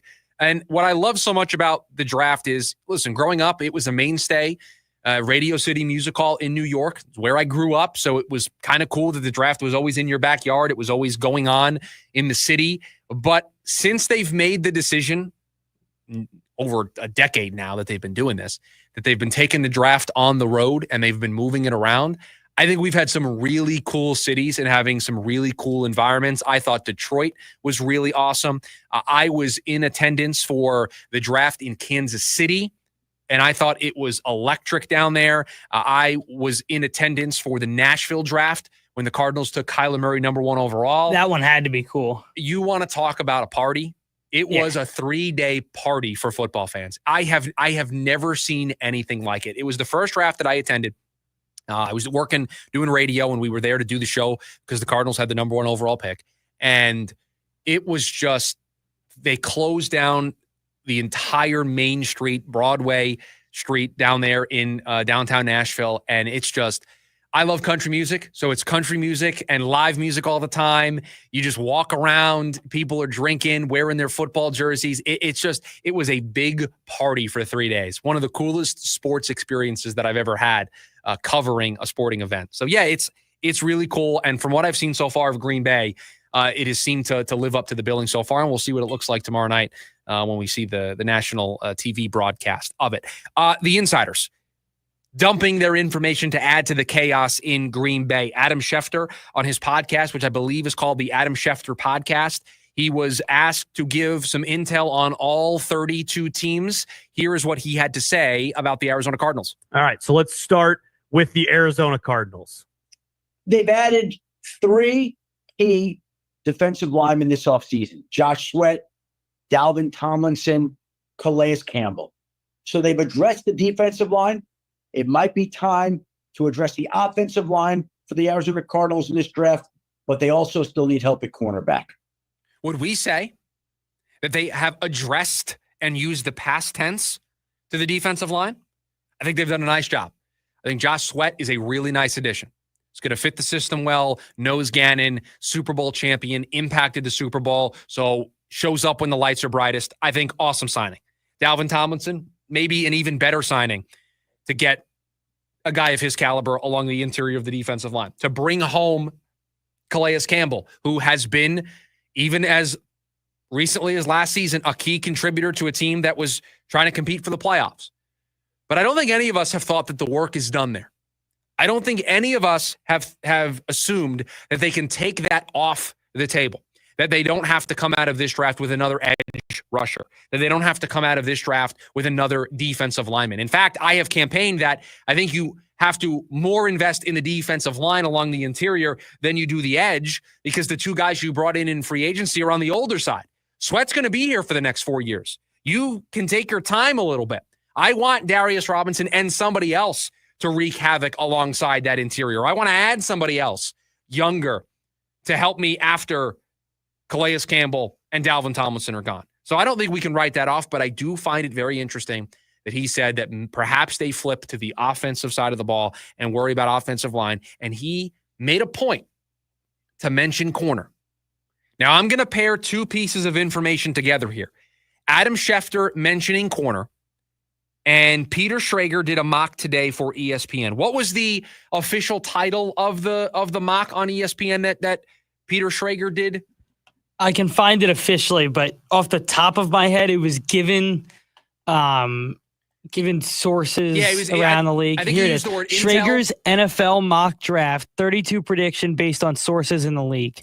And what did he have? You want to scroll down to the Arizona Cardinals at 16 there, producer Evan, because he has them taking Jahdae Barron, the corner out of Texas. You want to read me the blurb from Peter Schrager? The Thorpe Award winner is the top corner in the class, not named Travis Hunter. The Cardinals have been quietly adding premier talent through the draft for the past few years. Remember, head coach Jonathan Gannon is a defensive backs coach by trade. This one makes a lot of sense. Peter Schrager is not mocking Jahdae Barron to the Cardinals at 16 on a whim. He's not doing it on a hunch. Something is pointing him in that direction. Will he be right? I don't know. Plenty of these mock drafts that we're going to see this week, that we've seen this week, that we're going to see the rest of today, that we'll see tomorrow when everybody puts out their final mock draft for the 2025 NFL draft, they're going to be wrong. They're not going to get all the picks right. But this entire time, we've been talking about edge rushers. When we've discussed corner, Will Johnson's name has come up more. But all of a sudden this week, Will Johnson's knee has come into question. And all of a sudden, now there's a mock draft pointing to Jahdae Barron, corner out of Texas. Do we know if they brought Barron in on a 30 visit? I don't remember if his name was a name that we mentioned as somebody who got a 30 visit. That would be another dead giveaway. It would be a dead giveaway to me if all of a sudden there's some information pointing in the direction of Jahdae Barron. He gets put in this mock draft. Will Johnson's knee is a concern for some teams, and Barron got a 30 visit. I won't lie, I don't remember the 30 visits off the top of my head. And most of the time when we discussed them, it was alongside the interior of the defensive line and the offensive line guys that came in. I don't remember if Barron's name, and I know producer Evan is furiously typing away on the keyboard because I heard it in my ears. He is trying to find out if Jahdae Barron was part of the 30 visits. So I'll let you work effortlessly back there to try to find out that information. But if he was, that would connect all of the dots for me to be like, there may be something there. You may want to keep an eye on Jahdae Barron being the pick at 16 tomorrow. If not, I do still think it's interesting. As far as we know, he has not met with the Cardinals. So not part of the 30 visits. As far as the names we know, which is about 18, he's not on that list. So he could be a part of the mysterious 12. 12, yeah. That we don't know if they used all 12 of their 30 visits. Could be a part of that list. I don't know. When names come out of nowhere, and it's not like people weren't mocking Barron to the Cardinals. I've seen it a couple of times.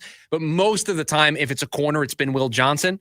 And so the knee injury, now this from Peter Schrager, who's doing this off of intel. Again, the title of his mock talked about using sources and information that he has gathered to put it together. Schefter talking about offensive line and corner. I wonder if that is something to just keep an eye on tomorrow. We'll make our final predictions here on the show tomorrow for what the Cardinals do. Maybe we'll do a big board, our top five options for the Cardinals tomorrow. Write that down, producer Evan, one of our segments on tomorrow's show. We'll give you our 5 predictions as to who the Cardinals will take at 16.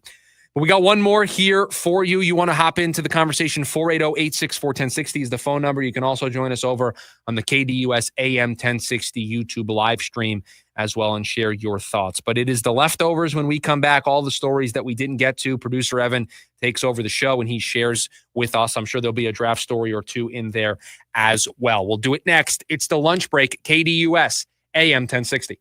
James Out West, your home for sports down here in the desert. Join James and Pat the Stat Guy as they recap the weekend and dive deep into the numbers for the NFL, NBA, college sports, and more. That's 5 seasons of 1,200 yards. Player stats, team numbers, and contracts are just the start of the discussion for James and Pat. He started 815 career games. He threw 749 complete games. There's no hiding when it comes to stats. It's James Out West every Monday night from 7 to 8 p.m. right here on KTUS AM 1060 and on the KTUS 1060 app. Judas Priest and Alice Cooper. The Metal Gods, Judas Priest. The godfather of shock rock, Alice Cooper. October 22nd, Talking Stick Resort Amphitheater with special guest, Corrosion of Conformity. Get tickets now at livenation.com. Presented by 100.7 KSLX, part of the America First Credit Union Concert Series. You wanted to see me, Ron? Yeah. See that woman sitting there? When did we hire her? Oh, we didn't hire her. It's Take Your Mom to Work Day. I've never heard of that. Saw it on the internet. Oh, boy. Hey, guys. It's neat that Gary has a mom and all, but shouldn't we be talking about elastifications? That's why I brought Mom in. I'm sure she's a lovely lady, but she can't promise a 1-year no breakdown guarantee the way Alaskan AC does. Nope. And she doesn't promise lower energy bills the way Alaskan AC does. Nope. And she doesn't make sure people's air conditioner lasts longer than average, the way Alaskan AC does. Nope. But she sings. If you want your AC to last all summer long, with an Alaskification, it will always blow strong. Wow. Double wow. Thanks, Mom. Anything for the president of the company. How long have you two boys worked for Gary? Gary! Hey, gotta go. Promise to take Mom to lunch. Bye. If you want your AC to last all summer long, with an Alaskification, it will always blow strong. Schedule now at alaskanac.com. The savings are heating up at Scottsdale Mitsubishi, just off the 101 in Indian School. Right now, you can lease a brand new 2025 Mitsubishi Outlander for 0 down, 0 security deposit, and 0 first month payment and 0 due at signing. Come see us at the Scottsdale Auto Show or go to ScottsdaleMitsubishi.com to check out our current selection of inventory not affected by future tariff changes. The name to remember, Scottsdale Mitsubishi. Scottsdale Mitsubishi, another Mark Auto Group dealership. Early weekend ASU baseball action here on KDUS AM 1060. Join the Sun Devils as they play host against BYU starting this Thursday evening. The voice of the Sun Devils, Tim Healy and Max Rosser, will have the call live from Phoenix Municipal Stadium. It's the opening match between ASU and BYU this Thursday. Pre-game coverage starts at 6:15 p.m. with first pitch at 6:30 right here on KDUS AM 1060 and online at KDUS1060.com/Sun Devils.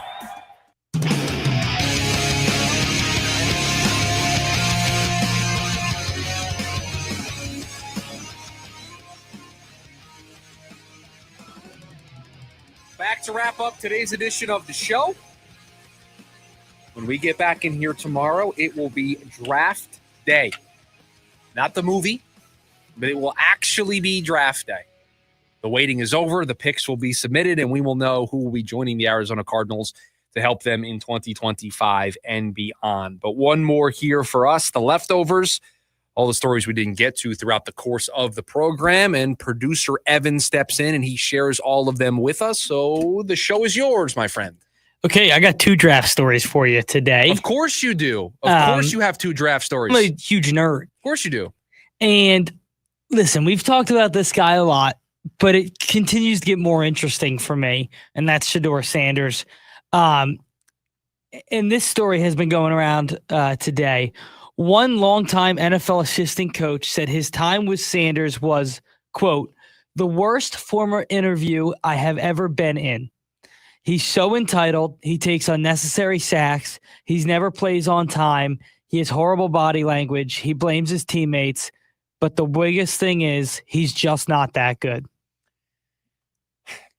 I find it interesting that we're getting that quote here today, that we're getting that quote 24 hours out of the NFL draft. Listen, if you don't like Shedeur Sanders as a prospect because there's something on tape that you don't like, fine.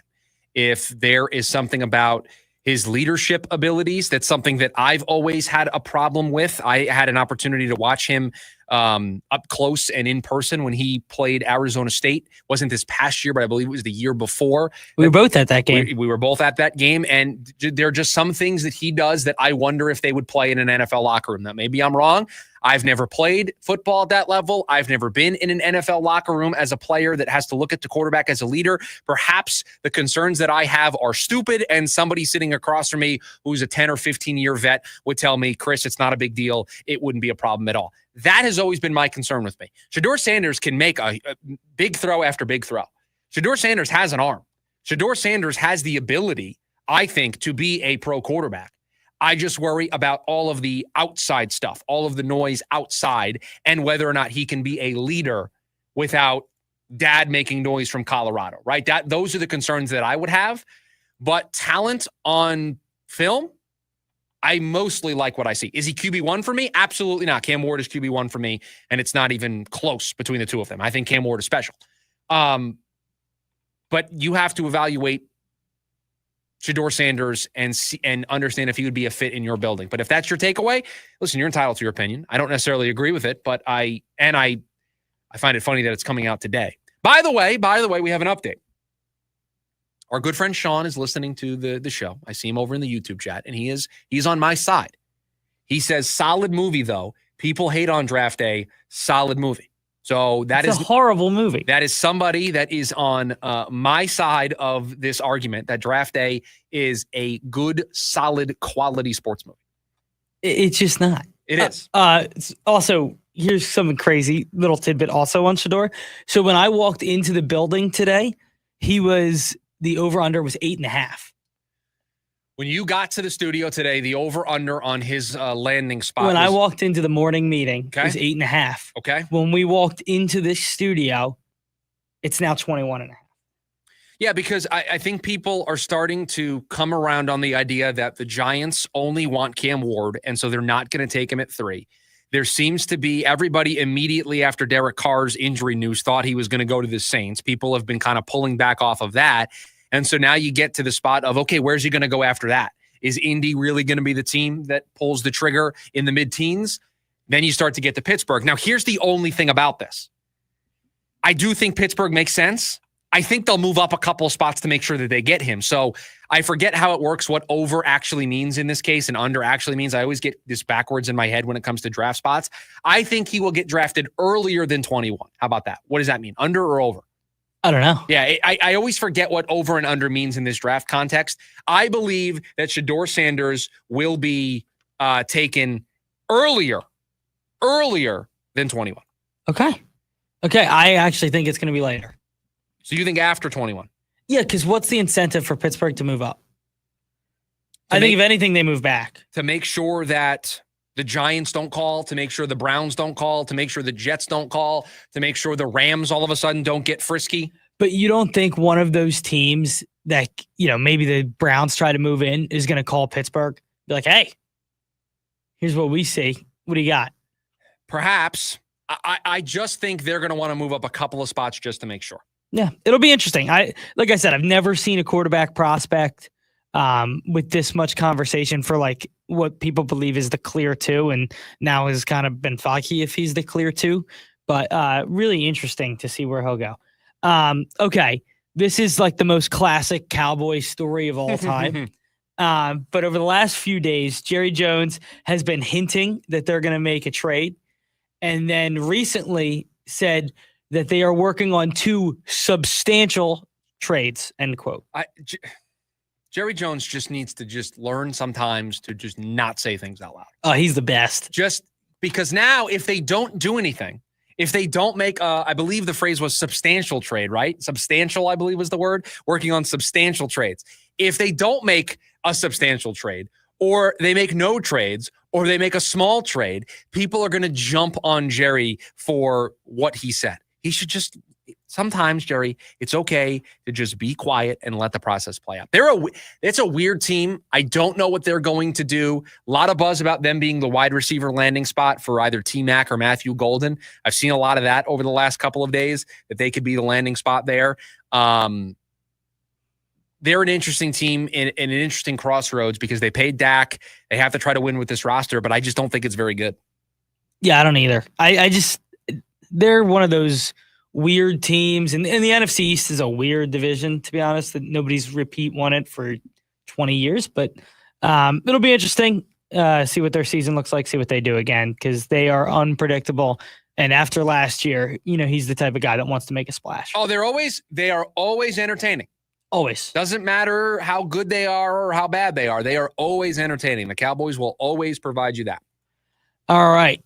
Jock Peterson is now 0 for his last 41, Chris. And so now he's 13 away from tying the major league record set by Chris Davis in 2019, who was 0 for 54. Now, I know you're bringing this up because Jock Peterson is struggling and it's 0 for 41, but I do find it interesting that we are having this conversation the day after Pavin Smith hits another home run, and it's just another example of the right decision that the Diamondbacks made to go with Pavin Smith as their DH over Jock Peterson. Like, they look so insanely smart for this decision by betting on the younger player, the 29-year-old who they saw in short spurts last year and wanted to give him all of the opportunity. And when you're a lefty DH, you're going to play more often than not. I mean, how many lefties are you going to face any given week? One at most. So he's getting regular everyday work at DH. They've put him in a little bit at first base when they want to give Josh Naylor a day off of his feet. And listen, there are 4 guys that are driving the bus for the Diamondbacks offensively right now, and Pavin Smith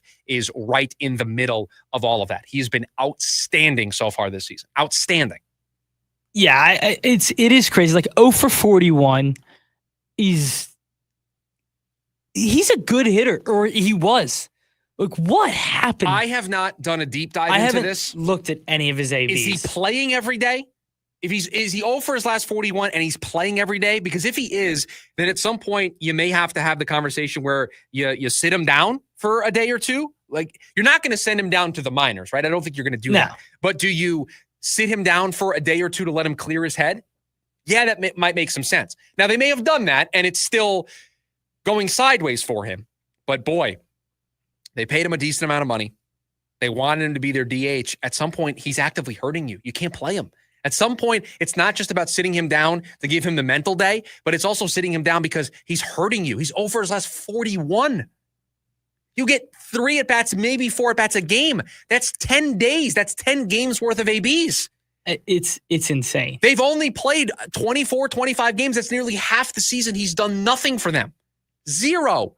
Zilch. It's not like he's playing the field. No, he's literally paid to hit. He's not doing that.